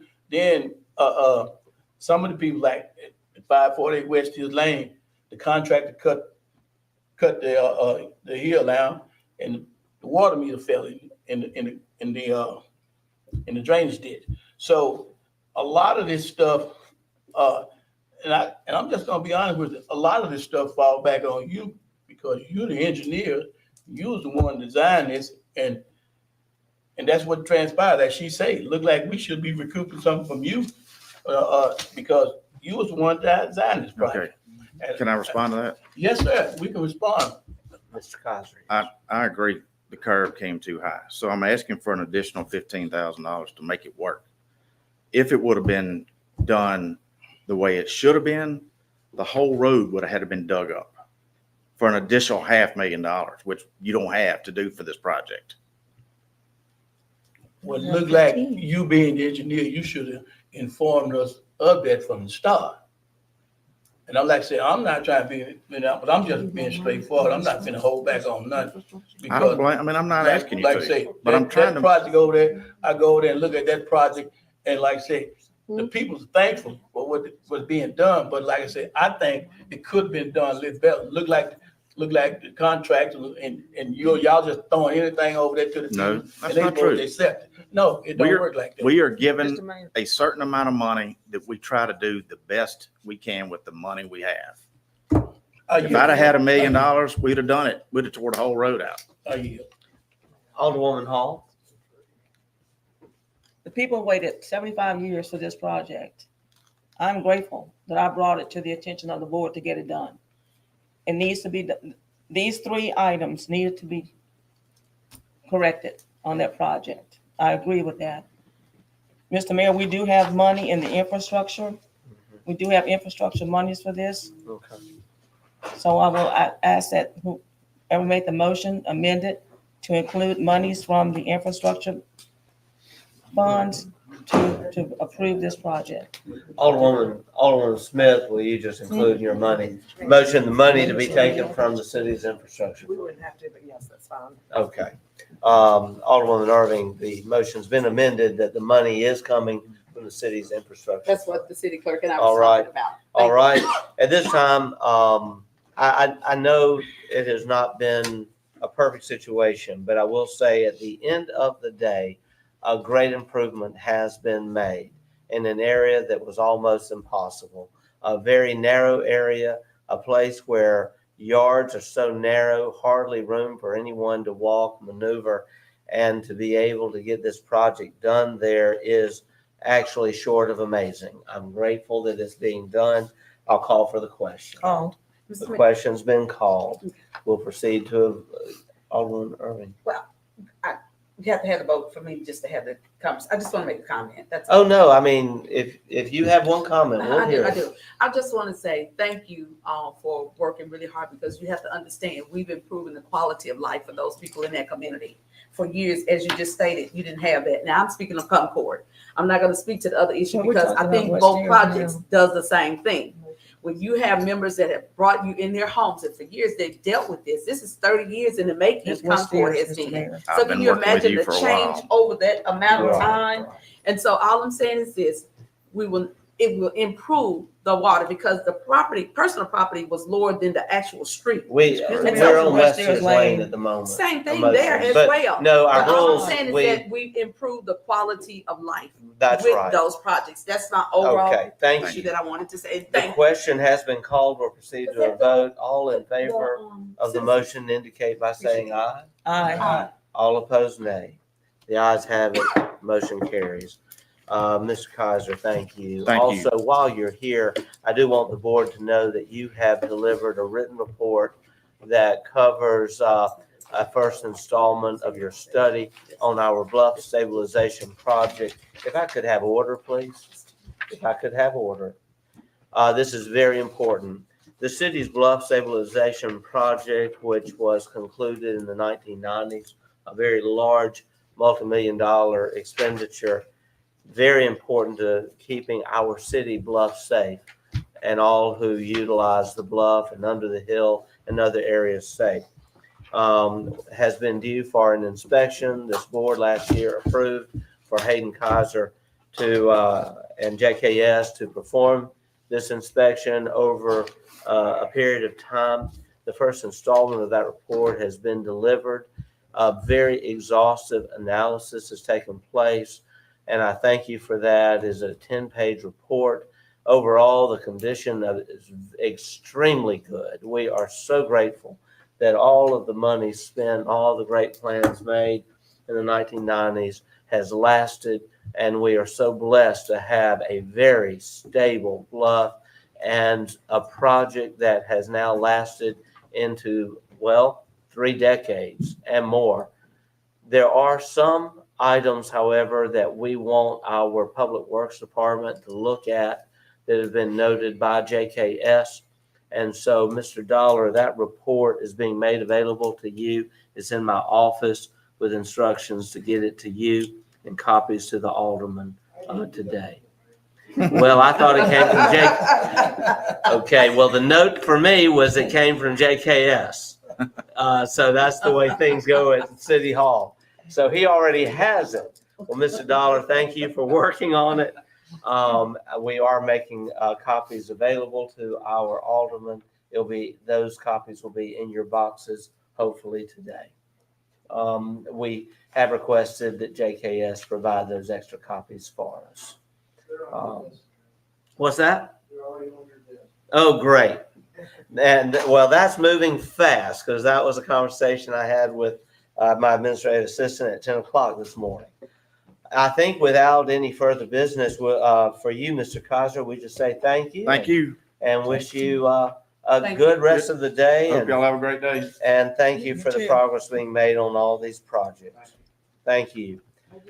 We now will ask Mr. Johnston to come forward with his report. Community Development. Good afternoon. Y'all did receive a draft of my report in your respective packet the other day. May have been a change or two since that time. Columbarium Walks and Landscape Project, approval of pay estimate number 4.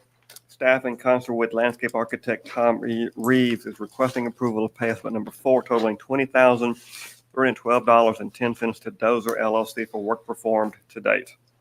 Was the So moved. Alderwoman Hall has made the motion. Alderman Maroney has seconded the motion. Discussion. This work. Yes. Where was it done? Alderman Frazier, your question? The cemetery at the Columbarium. Okay. All right. We will, and this is not being paid for by city funds. This is being That's paid correct. for by funds made available through donors to the Friends of the Cemetery. We will now call for the question. We'll proceed to a vote. All in favor of the motion indicate by saying aye. Aye. All opposed, nay. The ayes have it. Motion carries. Next item. The 2024 Rebuilding American Infrastructure with Sustainability and Equity, the RAISE grant, Forks to Freedom, funded by the Federal Highway Administration. Staff is requesting a motion to allow the LPA chief elected official to execute the memorandum of agreement between the Mississippi Transportation Commission and the City of Natchez, subject to the review and approval of the city attorney. This is the agreement that outlines the responsibilities of both parties and allows the project to move forward, i.e. the pre-kickoff meeting, procurement of engineer architect, preparation of plans and specifications, environmental clearance, construction, et cetera, et cetera. What is the pleasure of the board? So moved. Motion made by Alderman Maroney and seconded by Alderwoman Hall. I do want to just say something, and this is a real brag report. We had a meeting yesterday with officials from the Mississippi Department of Transportation and also the U.S. Department of Transportation. This is a comment made by the representatives of the U.S. Department of Transportation who handle these raised grants and have handled a number of these over the last several years.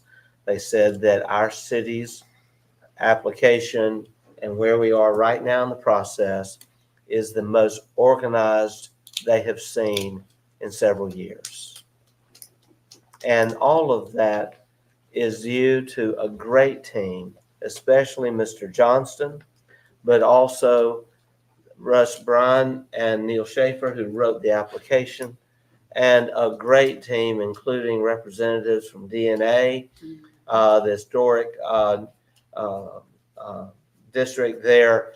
I'm trying to get all my words straight. Such a partner, Kathleen Bond with Parks and National Park Service, Chesney Doyle with DNA, but also Friends of the Riverfront, Norma West, all of the work Historic that went Natchez into Foundation. the plaza development for Rebels Plaza is now part of this.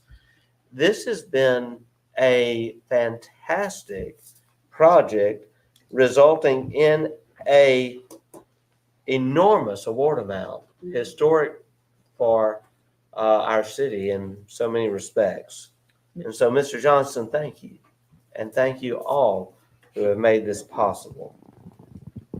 Yes. Mr. Mayor. And this is the $24.57 million grant. Yes. Alderwoman Hall, you're recognized. Yes, I would also like to say that as we move down St. Catherine was the most diverse ethnic city in Natchez. And Historic Natchez Foundation has all of that history that we have already mentioned to you to be included along that corridor. That was thoroughly discussed in our meeting yesterday. Thank you. And we discussed some of that with our discussion of the Angeletti House and history pertaining to the Angeletti family.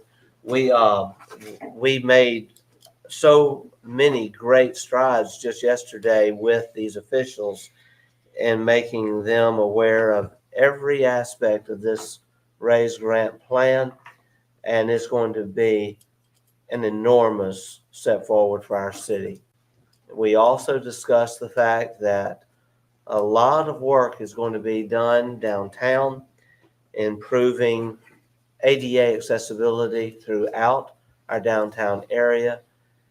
And I do want to prepare everyone that while it was stated yesterday, we're so organized and in fact ahead of schedule already. This is a multi-year project.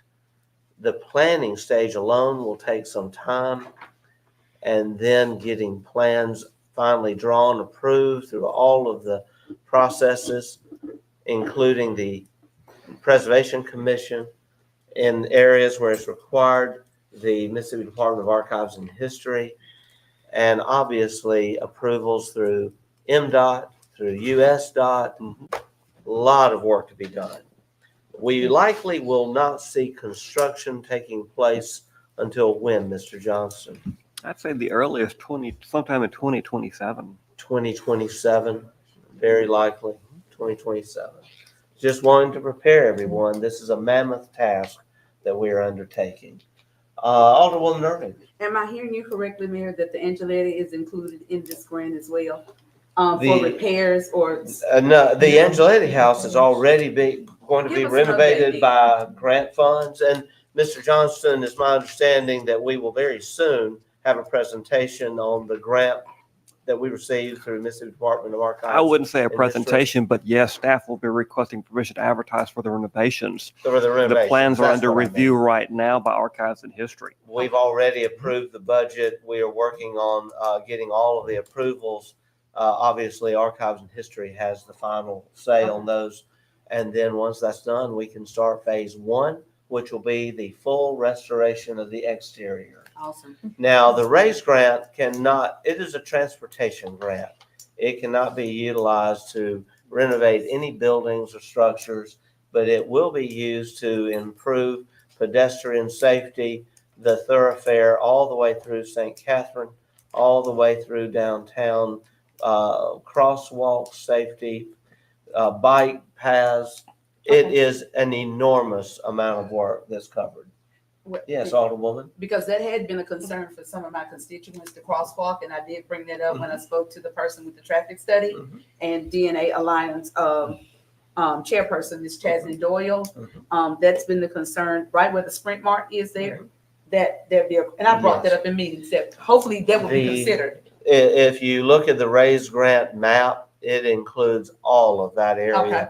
And it is a very large area that actually goes from Washington Street north to Madison Street, and then from Canal, really Broadway, all the way over to the Forks of the Road area and following both Franklin Street and Concord on out to Devereaux Drive to the flyover. Okay. So this is a very large area with a lot of projects included in this one area.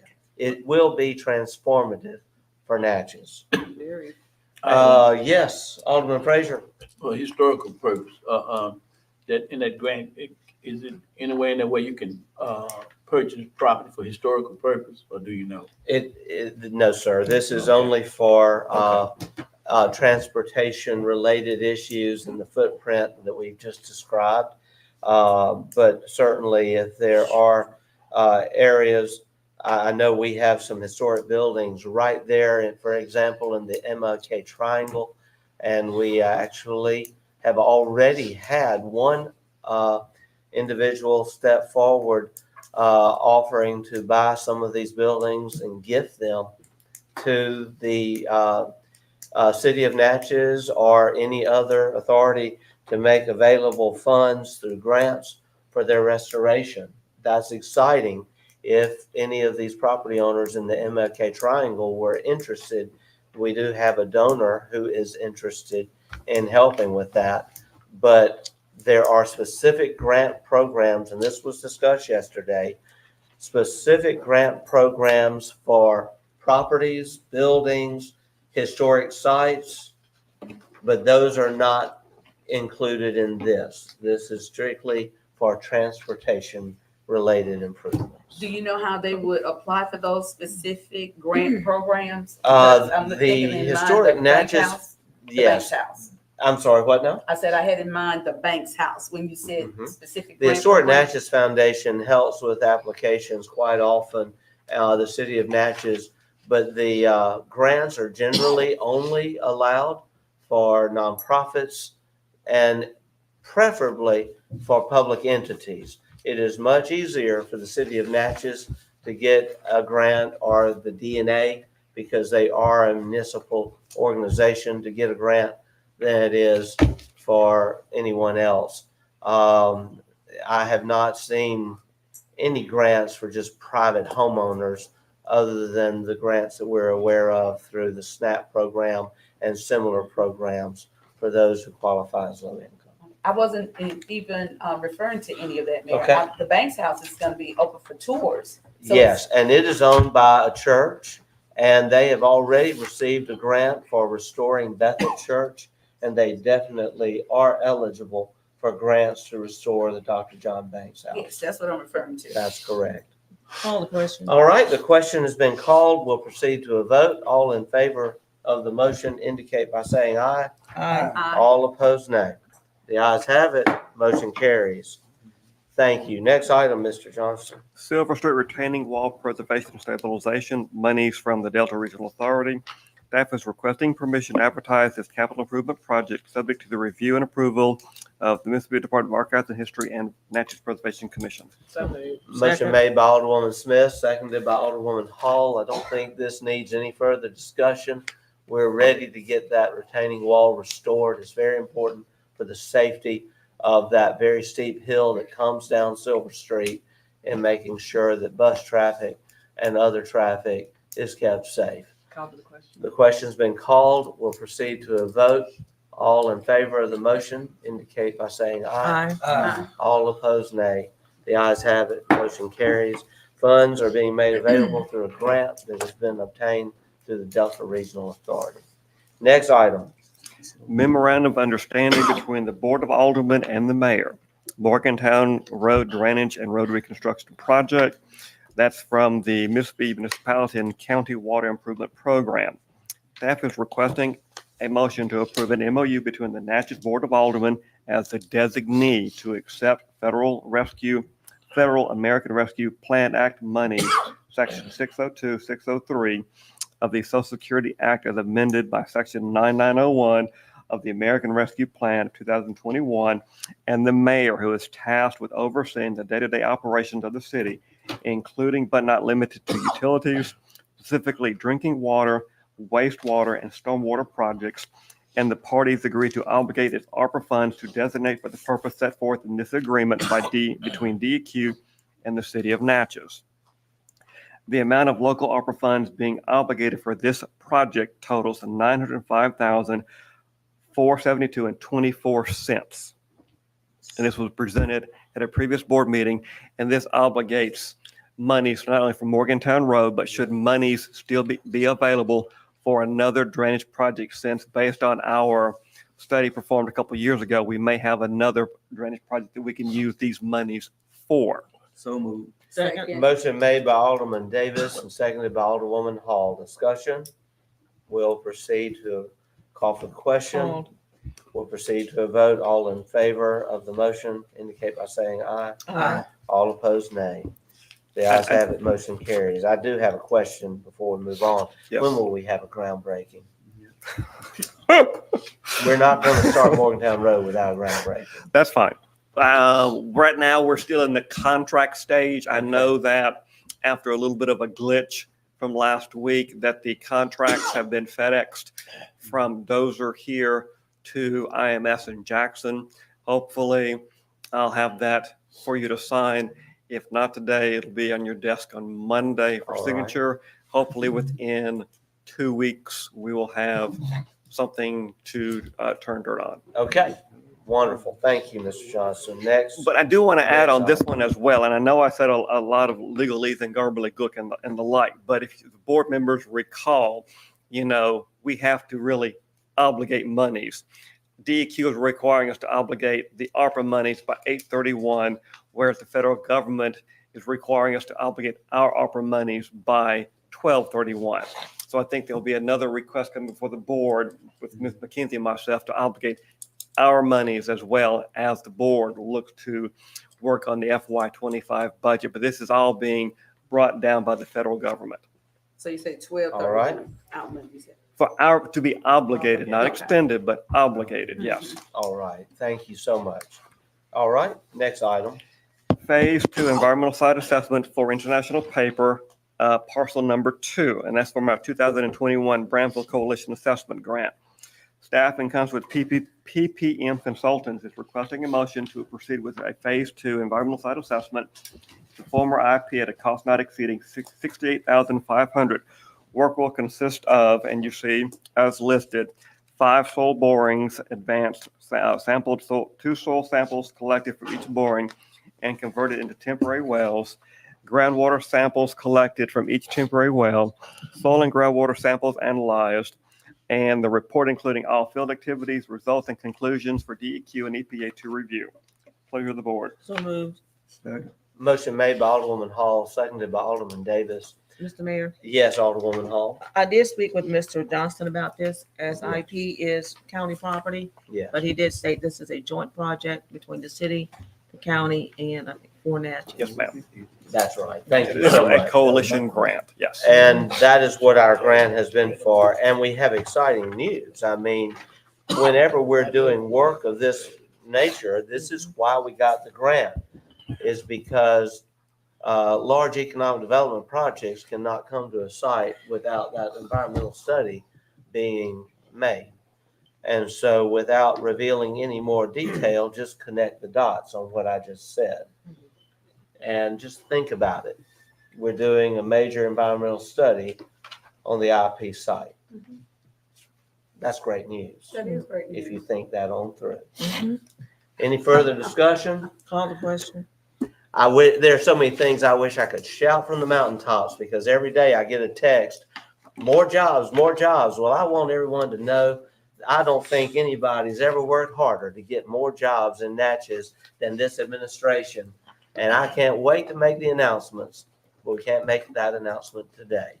The question, oh goodness, without Natchez Inc., what could we do? And without the cooperation between the city and the county and all of this forward thinking. We now will call for the question. We'll proceed to a vote. All in favor of the motion indicate by saying aye. Aye. All opposed, nay. The ayes have it. Motion carries. Thank you. Next item. I do want to add, related to this as well, we're nearing the end of this grant life cycle, and we're already in conversation with with environmental consultants to apply again. We expect the announcement for the upcoming NOFA next month, and we'll look to do another assessment grant, and this one will also be in the neighborhood of about $500,000 and no cost to the city.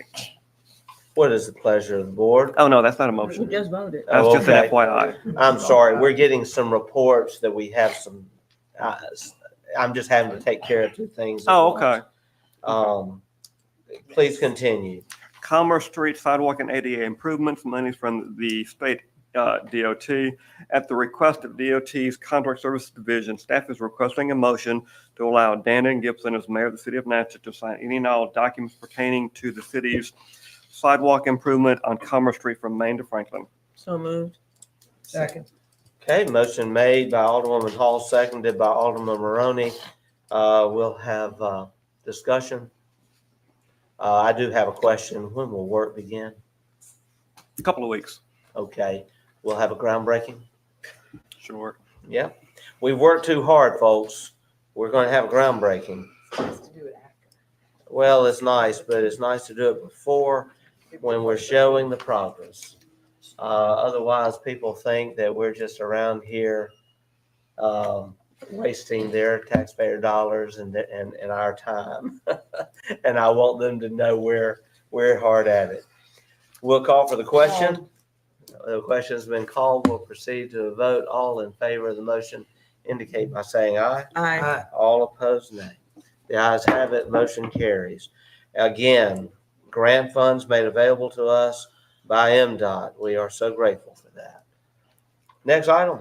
Canal Street Bridge repair, monies by the city of Natchez. Bids for the reference project were received in the city clerk's office until 10 o'clock a.m. on Tuesday, July 30th. A summary of the bids are as follows. CEC Inc., $563,395.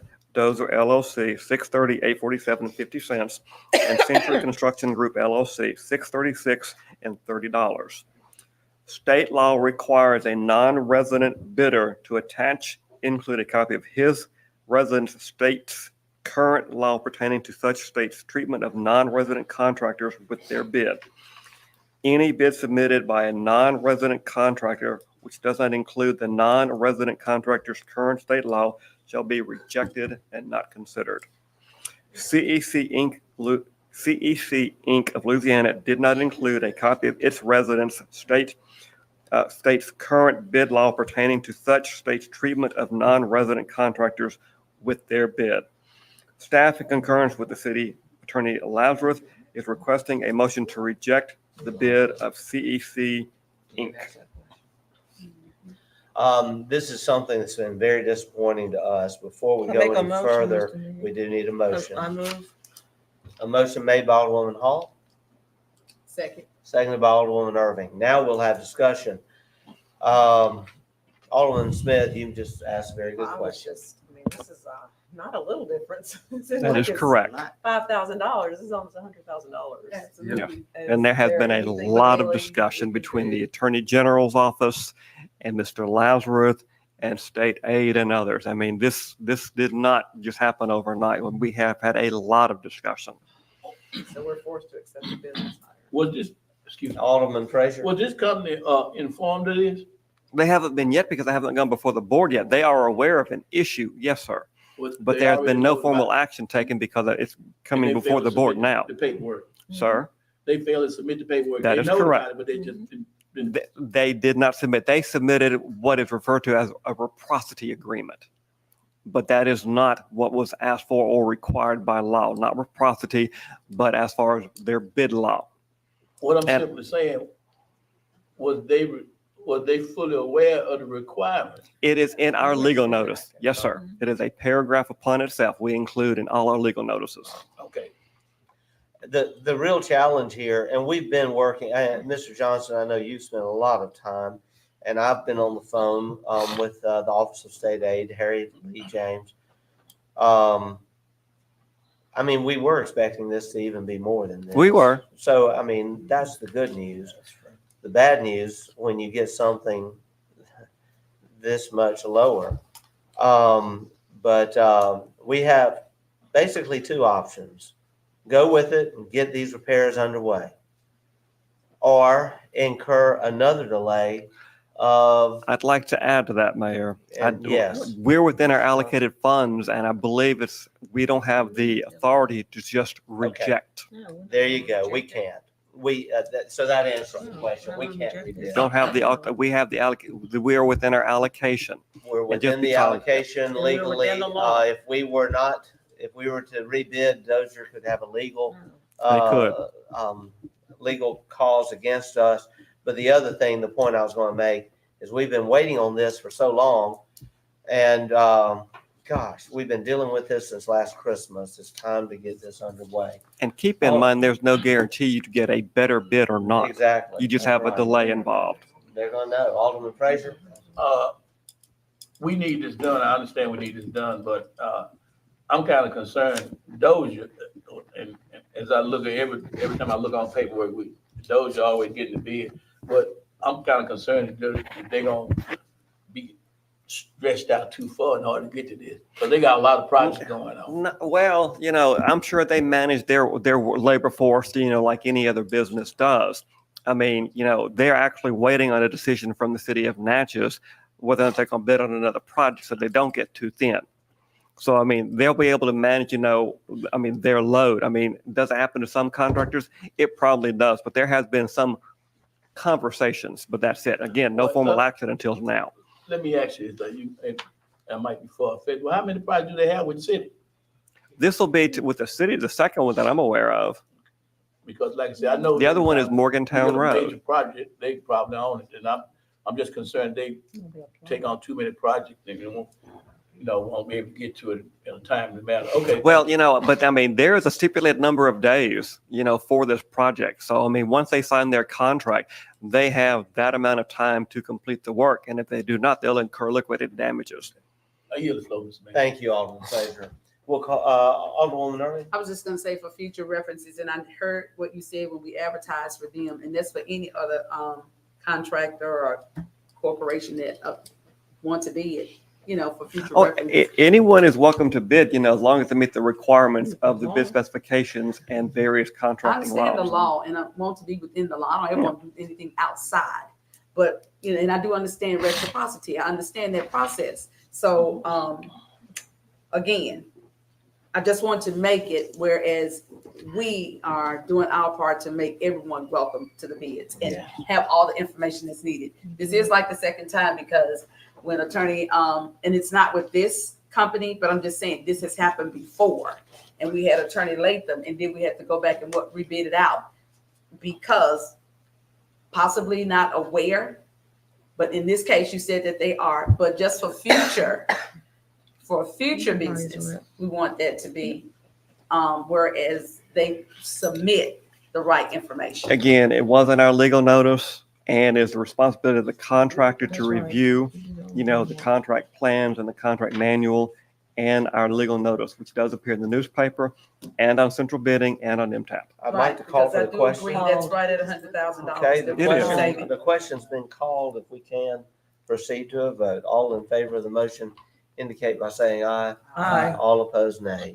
The ayes have it, motion carries. Staff is now requesting a motion to accept the bid of Dozer LLC totaling $630,847.50. Motion has been made by Alderman Maroney, seconded by Alderwoman Smith. Discussion. We We've just had already discussion. had Call the discussion. question. We'll proceed to a vote. All in favor of the motion indicate by saying aye. Aye. All opposed, nay. The ayes have it, motion carries. Next item. Request for qualification to provide environmental work plan, application development and engineering services, the city's FY 2024 Community Project Funding Grant, U.S. Environmental Protection Agency. Proposals for the above referenced project were due no later than 10 o'clock a.m. on Tuesday, July 9th, with 30 proposals received. The appointed review committee, which consisted of Alderwoman Sarah Carter Smith, Megan McKenzie, Justin Dollar, and myself, who reviewed, evaluated, and scored the 3 proposals. The cumulative score of each proposal received was Wake After Duncan 388, Neil Schaefer 362, and A&M Engineering 314. Staff, based on the evaluation and scoring of the review committee, is requesting a motion to select Wake After Duncan to provide the requested professional services. Do I have a motion? Who's that commissioner? So moved. A motion made by Alderwoman Hall, Second. seconded by Alderman Maroney. Discussion. Alderwoman Irving. I don't have any. I understand the process. I see the scoring. So I'm good. I Yeah. just was asking who was that committee chair. And That's what the motion could was you provide a little more information on the services that Wake After Duncan will be providing with this contract? Turnkey. Basically, they will assist in filling in some blanks on an application, assist with environmental assessment, assist in doing the design for the project, as well as CE&I. And the project being? Drainage on Rolling Wood and Glenwood, I believe. That's what I was looking for, because it Okay. wasn't on the report. actually. Okay, sorry. Okay. You said Rolling Wood? Rolling Wood and Glenwood, I believe. Okay. Yes. And just so everyone knows, this is another drainage project, part of our Natchez drainage study that is being funded by this time a federal appropriation that the city has received through a federal earmark. There's no percentage we have to. There is a match, that is That's what I correct. Well, was there asking. is. It's Yeah, what that's is- going to be, it's in the FY 25 budget, keeping in mind, that it is listed in there, but we probably will not incur but a portion of it, depending on how long it takes, to do the environmental and then design the Okay. project. So there will be some local cost incurred. There will be some. Yes. Do we know the dollar amount of the funding from the federal portion? Do we have that dollar amount? $1,093,000, I believe. Say that again, I think please. it's $1,093,000. Okay, all right. Thank you. I think that's right. All right, we'll call for the question. Oh, We'll proceed to a vote. All in favor of the motion indicate by saying aye. Aye. All opposed, nay. The ayes have it, motion carries. Next item. North Bluff Electrical Work 2022 Capital Improvements Bond Issue. Staff in concert with consulting engineers Silas O'Brien is requesting approval of change order number 2 totaling $291.99 to reduce the contract with Thorpe Sheet Metal from $231,750 to $231,458.01. So moved. Motion made by Alderwoman Hall, seconded by Alderwoman Smith. Discussion. The question's been called. We'll proceed to a vote. All in favor of the motion indicate by saying aye. Aye. All opposed, nay. The ayes have it, motion carries. Just so you know, with all the work that's been done on the north end of the bluff, we are now working on our policies that this board will have to approve for utilizing the energy and renting the bluff. And hopefully we'll have, along with taking a look at contracts on other city properties, hopefully we'll have some information for you soon. So all those things are to be taken on advisement, those leases that we had received I in the just packet. wanted to keep you Abreast of what's going on. abreast. I don't believe that discussion is on today's report, is it, No, it's Madam not. Clerk? Sorry. No. No, it's not, no. Discussing policies and rentals of city-owned properties to include. There the were north end of the copies of those put in the Yeah, just packets, but it FYI. wasn't, yeah, it was not on the agenda. And we're just, that's an FYI. Okay. Okay, we'll call for the question. We'll proceed to a vote. All in favor of the motion indicate by saying aye. Aye. All opposed, nay. The ayes have it. Motion carries. That is a big deal. You see, we are so many projects. It's amazing how you can keep up with them all, Mr. Johnson. And I don't know what we do without you. Next item. Showing my age. Micro seal of downtown city streets, infrastructure funds, City of Natchez. Bids for the above referenced project were received until 10 o'clock a.m. on Thursday, August 8, 2024. Despite the effort to break down the original scope of work to gain contractor interest, no bids were received. Staff, Mr. Dollar, and myself is requesting the opportunity to re-strategize and present to the board at a later date. May I just say something? I don't Sure. believe any motion is needed today. I'm fine. We have already started the process of re-strategizing. We have now, with the understanding that our raise grant is going to include the ability to make a lot of improvements to our downtown area. Rather than microsealing those areas, we may repair them, but save money, because why tear it all up when we may be doing a complete overhaul of downtown between now and 2027.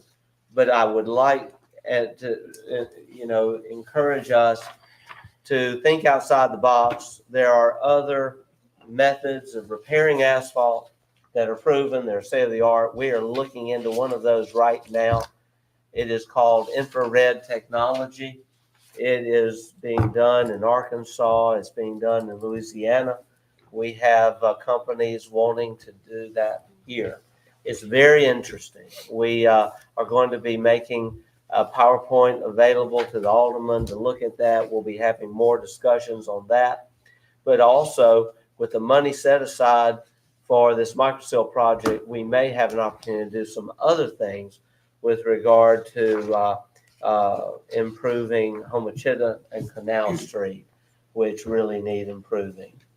So I'm just making that as a notice to you that we're going to be looking at other strategies here.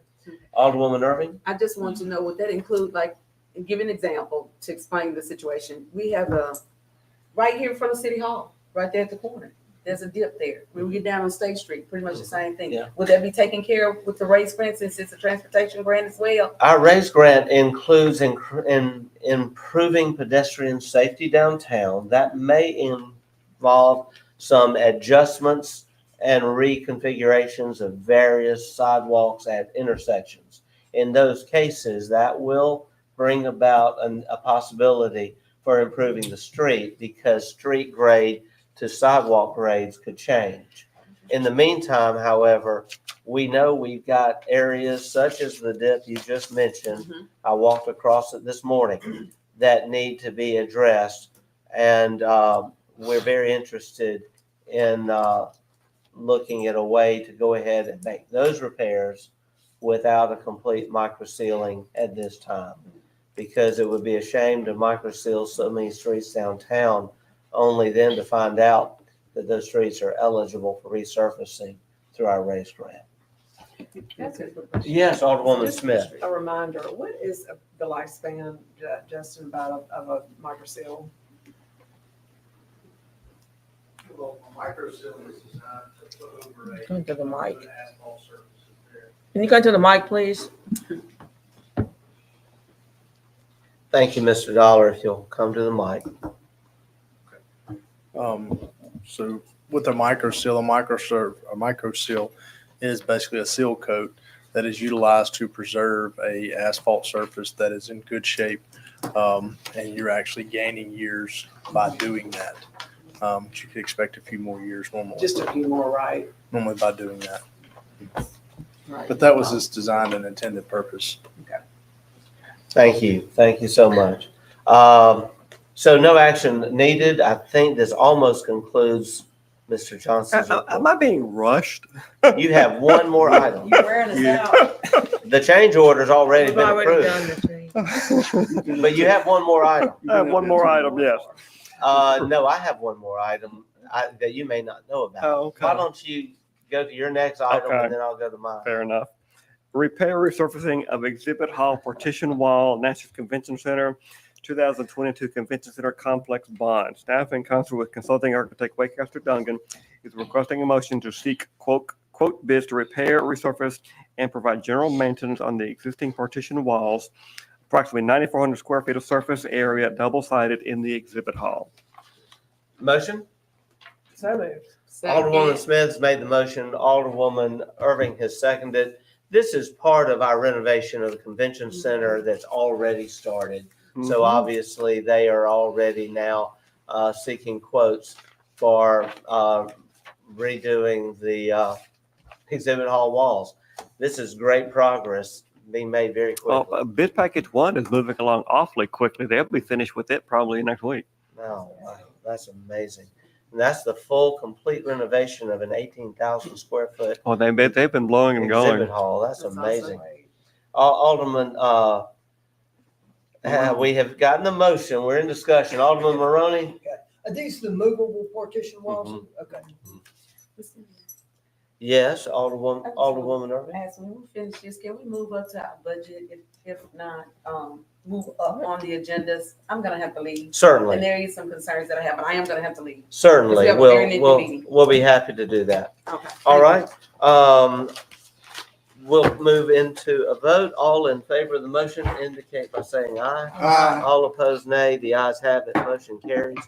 The last item is, and I meant to bring a copy of the certificate, but Mr. Johnson has, in spite of all of this hard work, managed to take a very important and very difficult online certification program that was very important for him to retain his certification to do all the work he does for us. He scored as high as you can score. Close. No. Perfect score.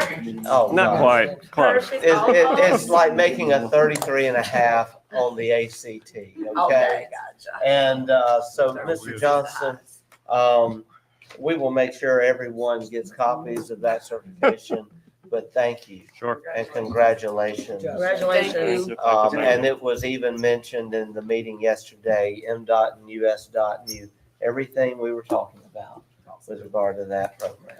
Thank you much. Congratulations. All right, thank you. Give him a hand. Okay, at this time, I'm going to just please let us entertain Alderwoman Irving's request. Madam Clerk, if you will, go ahead and present for us the items that you have on the agenda. Okay, my first item is request for approval of the 1st August 2024 claims docket. So Motion made by Alderman Davis, Second. seconded by Alderwoman Smith. Discussion? Yes. Alderwoman Irving. Okay, I just had a few things, just ask a few questions. And I circle it. So if you want me to give this to you, I can, but I'm just seeing a lot of things that are not out of the budget. For example, Bruce Video, it's coming out of let's go to page 31 in the docket. We just have a lot of things not coming out of the account, okay? That entire page. And so let me just bring it down here. And that way you can look. Mr. Mayor, I can I'll call address it out, that. You can take a look. And when I went to the account, it's actually in an overage. So I want to know, how do we approve all of this today? Mr. And Mayor. it's in overage. And I'm just I can asking a address that. question. You don't have to give me the answer now. But those are the kinds of things that is there. Alderwoman Hall has asked to be recognized. I'm sorry, Alderwoman I Irving has the understand, floor. but I. You're recognized now, Mr. Alderwoman Hall. Mr. Lee has said that he sends all of his invoices in at once, and that may be what No, that no, is. that's not what I'm questioning. I understand he has to submit his invoices. But if you go and you look at the account that it's coming out of, it's in community promotion, it's already in an overage. So and that's just a question to me, how is it that we're going to approve this today? I'm a little confused. That's what I am. If I could ask the clerk to address your question. Yes, sir. Well, and again, having not known what your questions were going to be and pulling these invoices and pulling this information, I will certainly. I just look read it into last this. night myself, so Look into these and get back with you and let you know. thank you. But it's on page 31. Okay. I will say for the record that we will have an amendment to the budget at the very end of this budget year. And then Throughout the year, we will have some accounts that end up with very significant surpluses, while some will have some overages, and all of that is settled in at that time. But right now, we have to pay for this video, or he's going to pull the Correct. plug, and we're That's going right. to go dark. I'm not, that's not what I'm saying. just trying Of course, we I'm have trying meet to our make some humor. obligation. Alderwoman Irving, do you have any other That questions? was it. That was the major Okay. thing right there. That was Okay, it. the question's been called. We'll proceed now to a vote. Lee is laughing back there. Okay, he said he's not gonna pull the plug on us yet. All right, Not now, yet. all was in a favor of the concern. motion That's all indicate by saying aye. Aye. All opposed, nay. The ayes have it, motion carries.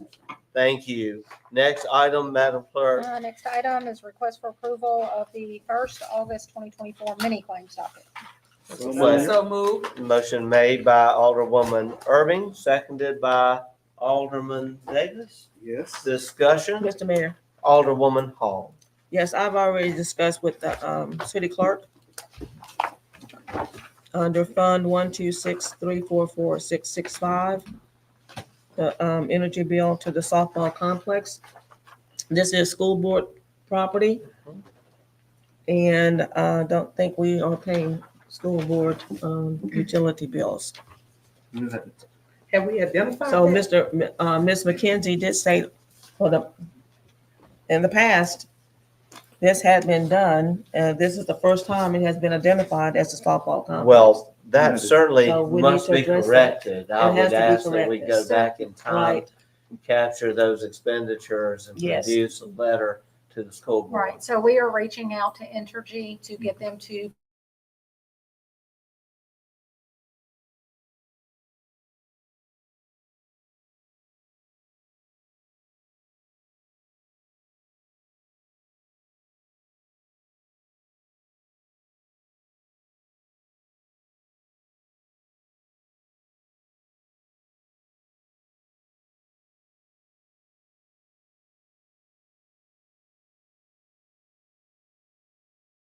$665, the first or the second one? We have the, Where it says softball complex. Yeah, it's the second to last well, item. 665 actually, I believe, maybe recreation. Mayor, But we're talking about the one paid to Entergy for softball complex. That's correct. Yes, Alderman Davis? We have to do some research because I know back in the day, they had some type of agreements and stuff. We want to make sure Okay. we don't have no type of agreement. Okay, Well, That's right. let's look correct, into that is that. That's county exactly right. You property. did. School You board, Okay. I'm sorry, school board property. We'll certainly look into that Thank you. agreement. Thank Yes. you. Any further discussion on the mini claims docket? We'll call for the question. Call. We'll proceed to a vote. All in favor of the motion indicate by saying aye. Aye. All opposed, nay. The ayes have it, motion carries. Thank you. Next item. Next item is request for approval of the July 2024 personnel report. So moved. Second. Motion made by Alderwoman Hall and seconded by Alderwoman Irving. Discussion. We will call for the question. We will proceed to a vote. All in favor of the motion indicate by saying aye. Aye. All opposed, nay. The ayes have it. Motion carries. Next item. Okay, next item is request for approval of the payroll transfers. What's So a pleasure? Second. Second. A motion made by Alderwoman Irving, seconded by Alderman Davis. Any discussion? We will call for the Call. question. We will proceed now to a vote. All in favor of the motion indicate by saying aye. Aye. All opposed, nay. The ayes have it. Motion carries. Next item. Okay, next item is request for approval of the interfund transfers. What is the pleasure of the board? So moved. Motion made by Alderman Davis, seconded by Alderwoman Irving. Discussion? We'll call for the question. Call. We'll proceed to a vote. All in favor of the motion indicate by saying aye. Aye. All opposed, nay. The ayes have it. Motion carries. Next item.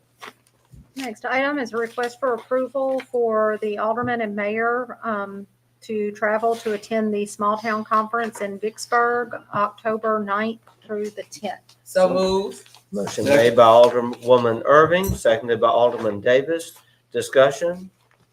We'll call for the question. Call. We'll proceed to a vote. All in favor of the motion indicate by saying aye. All opposed, nay. Ayes have it. Motion carries. Madam Clerk, have we made our reservations for the mayor and board at that hotel? We have not. Could we This- please This check was into that just today? announced and I was asked to add Okay. it to the report. Let's please do that today. Um, Yes, Alderwoman Ms. Hall. Patterson sent an email out Yeah. a few weeks ago asking the members to give her information if they're going to attend, and she Okay. will make the registration. Okay, great. So if Ms. Patterson's handling that, we'll just make sure that those reservations are made.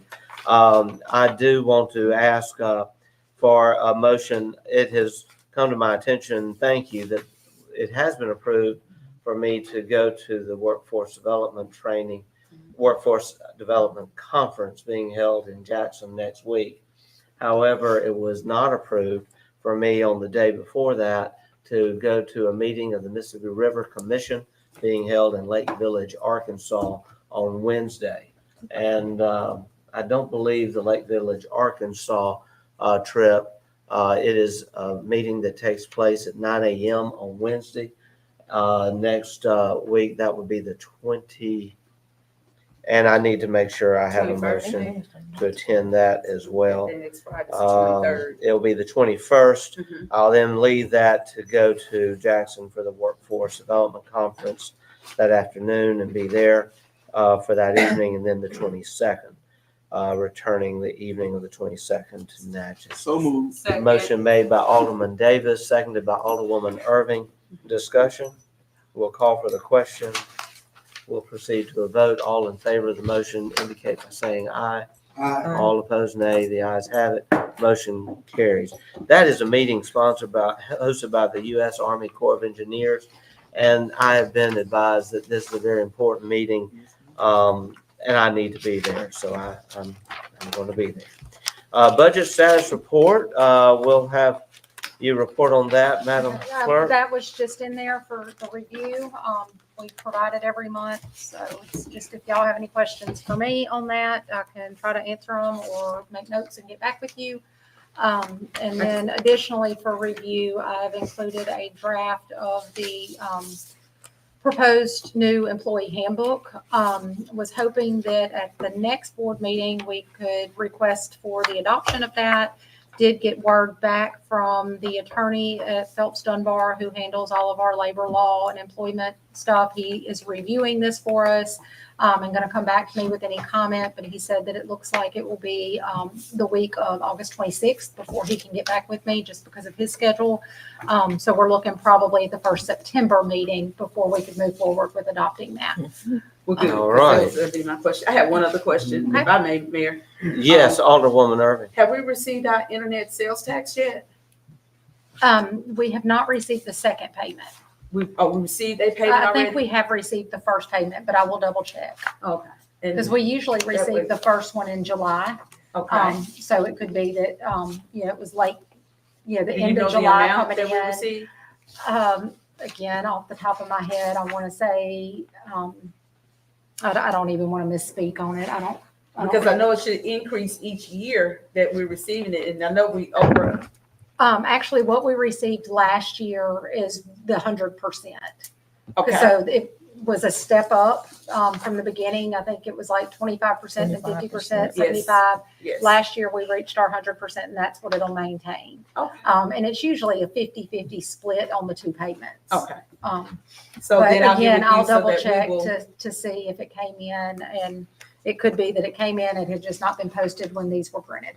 So when we get that money in, is that going into the general fund or does it go into a separate account? No, that goes into the 183, and then part of that is used, half of it is, used to pay the debt service on the road bond, and then the other half stays in the 183 to go towards other infrastructure improvements. Okay, so, okay, 183, okay, account number 183, Yes, right? ma'am. Thank you. You're welcome. Thank you. Thank you. Mr. Mayor, I'm sorry. Yes, Alderwoman Irving, thank you. The last item was a discussion. It says discussion, but we're not actually getting that deep into this right now. We provided to you some of the lease agreements on city property, ranging from our city auditorium, also our Bluff property, Memorial Park, the bandstand. We have a small committee that the city clerk's been assisting us with and taking a look at rental terms and agreements, understanding that there may need to be some adjustments made and frankly, some increases made, because it has been many, many years since all of this has been looked at. And it's now providing that the city has a disproportionate level of competition to paid venues in town.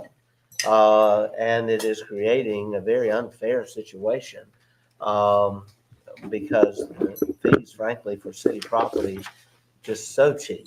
So we're taking a look at that, but we're also taking a look and just understand that we are aware that there have been some recent changes in policies and procedures with regards to the conference, the convention center and the civic center regarding rental of tables, chairs, requirements for police officers increasing from 1 per 100 to 2 per 100.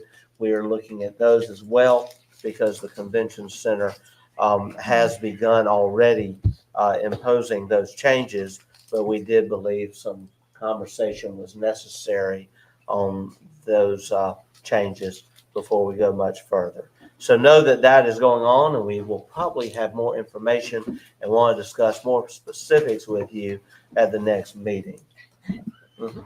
Thank you, I Alderwoman apologize. Irving. Thank you. You all have a good evening. I think everything else should be on autopilot. Let's get on out of here Yep. because we all have other obligations, and they'll be waiting on me at City Hall as soon as I get out of here. I know that.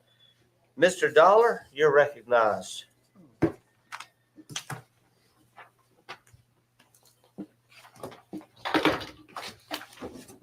Afternoon, Mayor and Board. Good afternoon. At the last meeting, got approval from you all to approve the agreement with NRCS for the EWP project at 1051 Martins Lane. Here today before you, seeking permission to approve an engineering contract for the design, construction and engineering of that particular project at Martins Lane in the amount of $17,000, which falls within range of the percentage range that we pay for the design on these EWP contracts. Motion has been made by Alderman Frazier, seconded by Alderman Davis. Discussion? We'll call for the question. We'll proceed to a vote. All in favor of the motion indicate by saying aye. Aye. All opposed, nay. The ayes have it. Motion carries. Next item, Mr. Dollar. Next item is seeking permission to advertise for bids for the EWP project at New Beginnings Church. What is the pleasure? Second. Motion made by Alderman Frazier, seconded by Alderwoman Hall. We will have discussion. We will call for the question. Call. We'll proceed to a vote. All in favor of the motion indicate by saying aye. Aye. All opposed, nay. The ayes have it. Motion carries. Thank you so much, Mr. Right. Dollar. The last item Yes. I have before you today is received a quote from Enterprise for one of our fleet vehicles, which is pertaining to our inmate van. and just received the quote late yesterday afternoon. So today would like to get permission for purchase of the particular van contingent upon myself and the city clerk's review of the mileage and terms on that particular vehicle and what they have associated with it. Okay. We'll entertain a motion first. So moved. Second. Motion made by, who made the motion? Alderwoman Hall, seconded by Alderman Davis. We'll have discussion. It didn't have to be on the Alderman agenda. Frazier. He had to put this on the agenda, am I correct? It's part of his report. Okay, okay. Okay. I'm saying we're gonna do. Yeah, okay, that's good. All right, Move on. we'll call for the question. Mr. Mayor, if I Yes, may add yes, something, Madam this Clerk. is not a purchase. This is a lease through Enterprise. So I just wanted to clarify that. All right, thank you so much. We'll move forward with the vote. All in favor of the motion indicate by saying aye. Aye. All opposed, nay. Thank you so much. Motion carries. The lease program we have entered into with Enterprise, I think everyone would agree, has been a great success for us.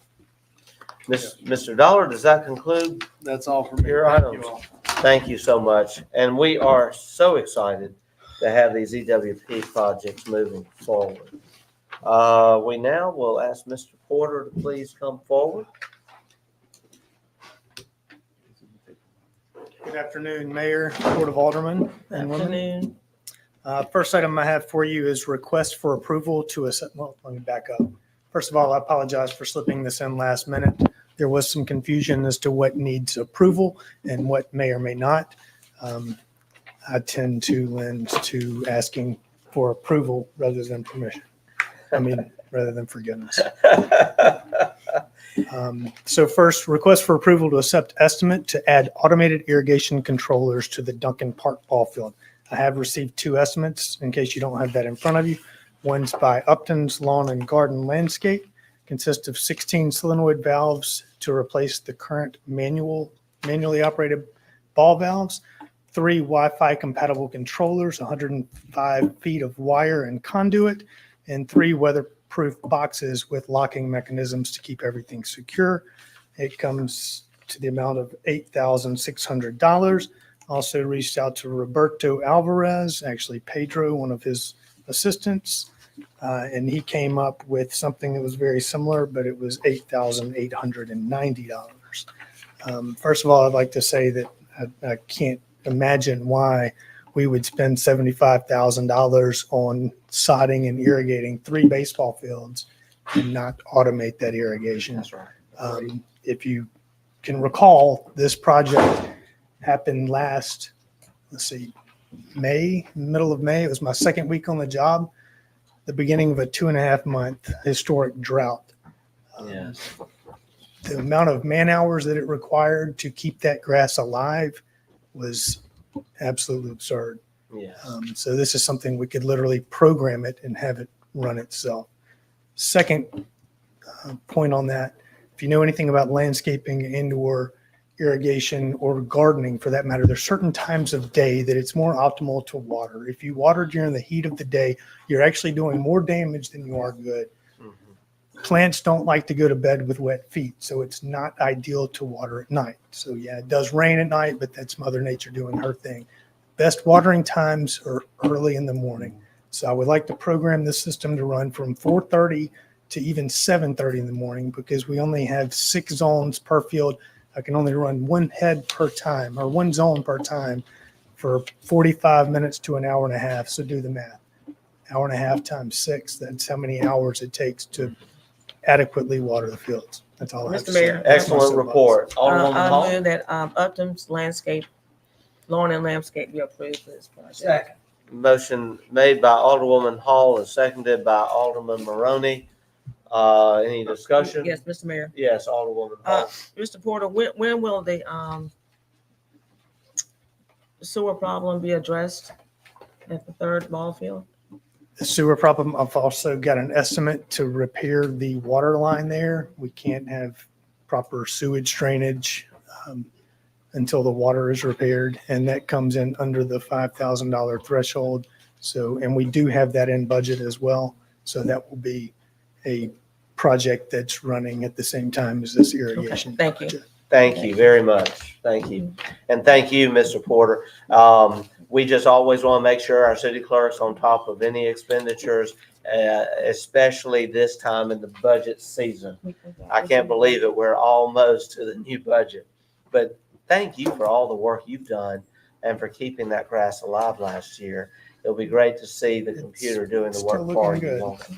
Call the question. The question's been called. We'll proceed to a vote. All in favor of the motion indicate by saying aye. Aye. All opposed, nay.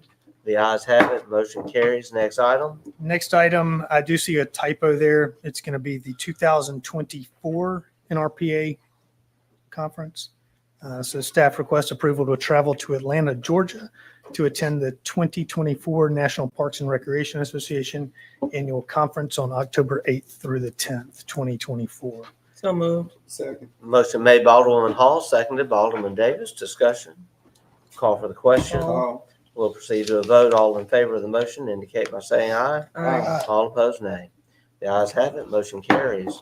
Next item. Next item, staff requests approval to attend pre-conference courses and exams on October 5th through 8th, 2024 to obtain NRPA certification in the following areas. A, Ryan Porter, Certified Playground Safety Inspector. B, Dylan Butler, Aquatic Facility Operator or Operation. Both of these will help us to maintain or to be more in line with achieving our ultimate goal, which would be to be an NRPA accredited department. We've had very little discussion on that because we're trying to lay other groundwork before we even have those discussions, but these certifications would set us in the right direction. So moved. Motion made by Alderwoman Hall, seconded by Alderman Davis. Discussion. We'll call for the question. Hall. We'll proceed to a vote. All in favor of the motion indicate by saying aye. Aye. All opposed, nay. The ayes have it. Motion carries. Mr. Mayor, we Yes, to add Alderman- one thing. Alderman Hall. I was remiss in congratulating our youth baseball team who went to the World Series and came in second. They had a blast. They Oh, really Thank did. you. That's That was our wonderful. 10U, second runner-up in their bracket. Oh, They had a that's great great. time. That's great. Thank you, guys. Thank you. Thank you so much. Also, just a little word. I'm very grateful. Mr. Porter's been working with the Aquatic Center on some issues they've had just over the last week or so. And I believe y'all are working toward a solution and some proactive measures so we don't have this problem in the future. Yes. Yes. Thank you so much. We now are to the city official reports. Alderwoman Hall. Thank you, Mr. Mayor. I had mentioned to you and to Mr. Attorney that I would like the board to designate West Gloucester Road, a designated road in the city. It's not on the map, but I've had more discussions also with Mr. Dollar regarding this issue. And he does say that there are actual policies relative to designating streets in the city. And he, at this time, he does not feel that West Gloucester Road meets the standards to become a designated road in the city. And he said there are private roads around, and those people are actually using their own pocket money to keep the road repaired. But he said that that does occur. So I will relay this to those citizens because they are taxpayers. They receive mails on that road. They actually have energy bills on that road. Yeah. But it is a private road, and at this point, it needs to remain a private Okay. road. So I will relay that to those Thank citizens. you. And thank you, Thank Mr. Dollar, for assisting with that. He may have gone. All Okay. right. Does that conclude your report? Yes, sir. Thank you. Alderman Frazier, do you have a report? Yes, Mr. Mayor. Last week, I attended the Tunica, Mississippi Policy Conference. It was very informative. It was in Tunica, Mississippi. Let me say this. I talked to the conference itself. I talked to the Undersecretary of His name is the Undersecretary of the U.S. Department of Transportation. His name is Chris Coles, C-O-E-S. He informed what he did. We was in an open meeting. I mean, it was like crowded, the auditorium, like he couldn't make the announcement, but he couldn't say Natchez.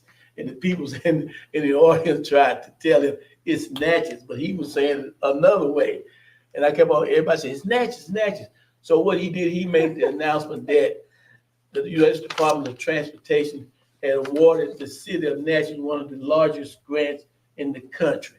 And everybody was looking around, it's like, y'all got that money? It's like, yeah, we got all that money. It was like everybody in the audience, they were from all over the state. I mean, everybody from all over, all these people from all different parts of the state. And it was like, how did y'all get $24 million? I said, well, I think it's the hard work of the people in Natchez, what we're doing down there. And he explained to me about these grants and stuff and what they incurred and what you can do with them. And so he just say, well, if you see something you think it ain't right, you say, you call me. I got his number and everything. But he was very informative to the people of what they should do about these grants. And a lot of people wasn't aware of this grant money. And he was telling, and it's still more to come. And everybody was so overwhelmed and proud of Natchez that we had got that money. Also, I talked to some other people that was in Congressman Benny Thompson office, and they stated to me, and I was like, what?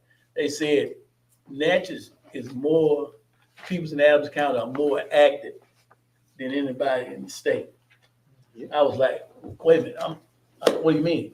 But they explained that we have more going on down here in Adams County than anywhere in the whole state of Mississippi. Wow. That's saying a lot.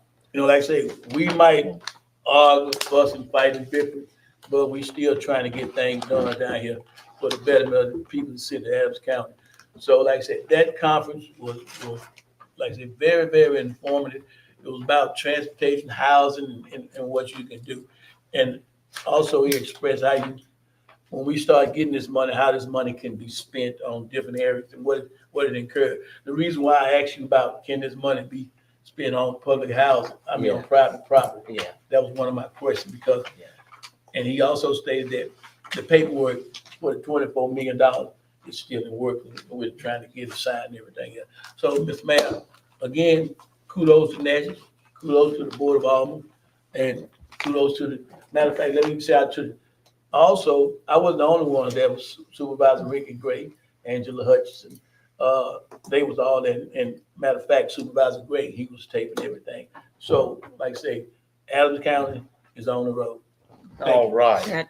Great report. Thank you, Alderman. Alderwoman Smith? No report. Okay. Alderman Davis? When you called Colin VP up there, he stole my thunder. That's what I about to put out about Natchez Day. I can still put it out there. Okay. I got the flyer. All right. Yeah, on September the 7th, we're going to have Natchez Day out in the town hall meeting at Colin, which is Saturday, September the 7th at 10 a.m. to 12 noon. Colin Campus, 30 Campus Drive. We'll have activities for all ages. We're going to have food truck help screening, space jumps, local vendors, fun, music, and more. And there's no interest fee. That ends my report. Okay. Wonderful. Alderman Maroney. My only thing is I keep getting calls from folks talking about speeding in various places around the city. We've got to do something to slow people down. I hate speed bumps. I've got some folks talking about speed bumps in some various places, but folks need to just slow down. I don't know what it is. I don't know if they realize that, driving 10 miles over the speed limit, 15 miles over the speed limit for the distance of Homer Chitter Street might save you 30 seconds, in your day. People don't realize that, they get in a hurry and they're speeding and they don't realize the danger that they're creating and that it really doesn't save them any great amount of time. It just leave a little earlier, get yourself on time, don't put yourself and others in danger. Just slow it down, have some respect for people in neighborhoods. If you talk to people, tell them, quit cutting through neighborhoods, take the bypass like you're supposed to, quit cutting through various neighborhoods to get somewhere. It's not any faster, and it causes problems, and it's dangerous. Thank you, Alderman Ronnie. Mr. Attorney, I don't see a report for you. No report. Okay, okay, great. You should have had in your packets my report. It's a 7-page report, single space, front and back. Did y'all- No, actually, I do have an historic announcement during my report. I have no report. Yeah, that's historic. That is historic. You should have seen Alex's face. Yeah, that is my, got your attention with that one. All right, we will now entertain a motion to adjourn. So move. Second motion made by Alderman Davis. Oh, wait. Okay, all right, we've got Commander Hewitt has to share something. Commander Hewitt. Addressing this. I'm sorry? Addressing this traffic problem. Yes. Myself and Alderman Maroney, we talked earlier about it. And I was prepared to say something. Oh, awesome. But Okay. Thank you. the last 6 months, there's really been an increase with traffic enforcement to the PD. It's not only from the officers, we have a traffic grant going too. And so I've seen an increase. We got some young blood out there. Be careful because they're writing a lot of tickets. Yes. But when I hear things about Mansfield, Roseline, we redirect people there. That's how you deploy people out. So it's not a complaint from us. They complain about that, and we're addressing every one of them. All of them are important. And so, I was writing things down. I already knew about Melrose. Mansfield. I have a young officer been on the street 3 months. I think she wrote 4 tickets at that stop sign right there. So I just want to put y'all out there. So be careful how y'all drive and It's stuff, not okay? just the tickets, it's the safety. It can cause a death. Yeah, well, for yeah, and themselves or other and I'm people with all I'm this talking to a speed. lot of young officers. I love them And some are because they're still, so motivated. And, some are still They running red understand. lights and stop signs. yeah, they understand it's not about punishing people. It's about slowing them down. The wrecks go down. I always said, my family drives that road every day. And if you have a wreck at 60 miles an hour, somebody hits you, you don't walk away. You may walk away at 45 miles an hour, somebody hits you. So the more tickets and more traffic enforcement, you see this, wrecks go down. It's like you said, people realize that if I sit in your neighborhood for about 2 or 3 hours, they slow down, don't they? I wrote a ticket years ago, a guy that I was doing at Duncan Park and Duncan Avenue, watching that 4-way stop sign. It didn't take me long before I stopped. Somebody just ran right through it. This guy, he got out, he's about 60 years old. He says, I live right here and I do that every day. I bet I won't do it again. I gave him a warning, but he was doing that every day. So it does help with law enforcement, enforcement, but keep it coming. That's how we can redeploy our people. Yes. Thank y'all. I really appreciate it. And all new radars in these cars, and that's making a big difference. It does. And I know they're writing tickets, but people are calling me, asking me to fix them. Good. And my response is no can do. It's always good about 3 o'clock in the morning to see what you like. We'll now call for the motion to adjourn. We already did. So Alderman Davis has made the motion to adjourn. Alderwoman Smith seconded that. All in favor of the motion indicate by saying aye. All opposed. We are out of here. Yes. Thank you so much. That's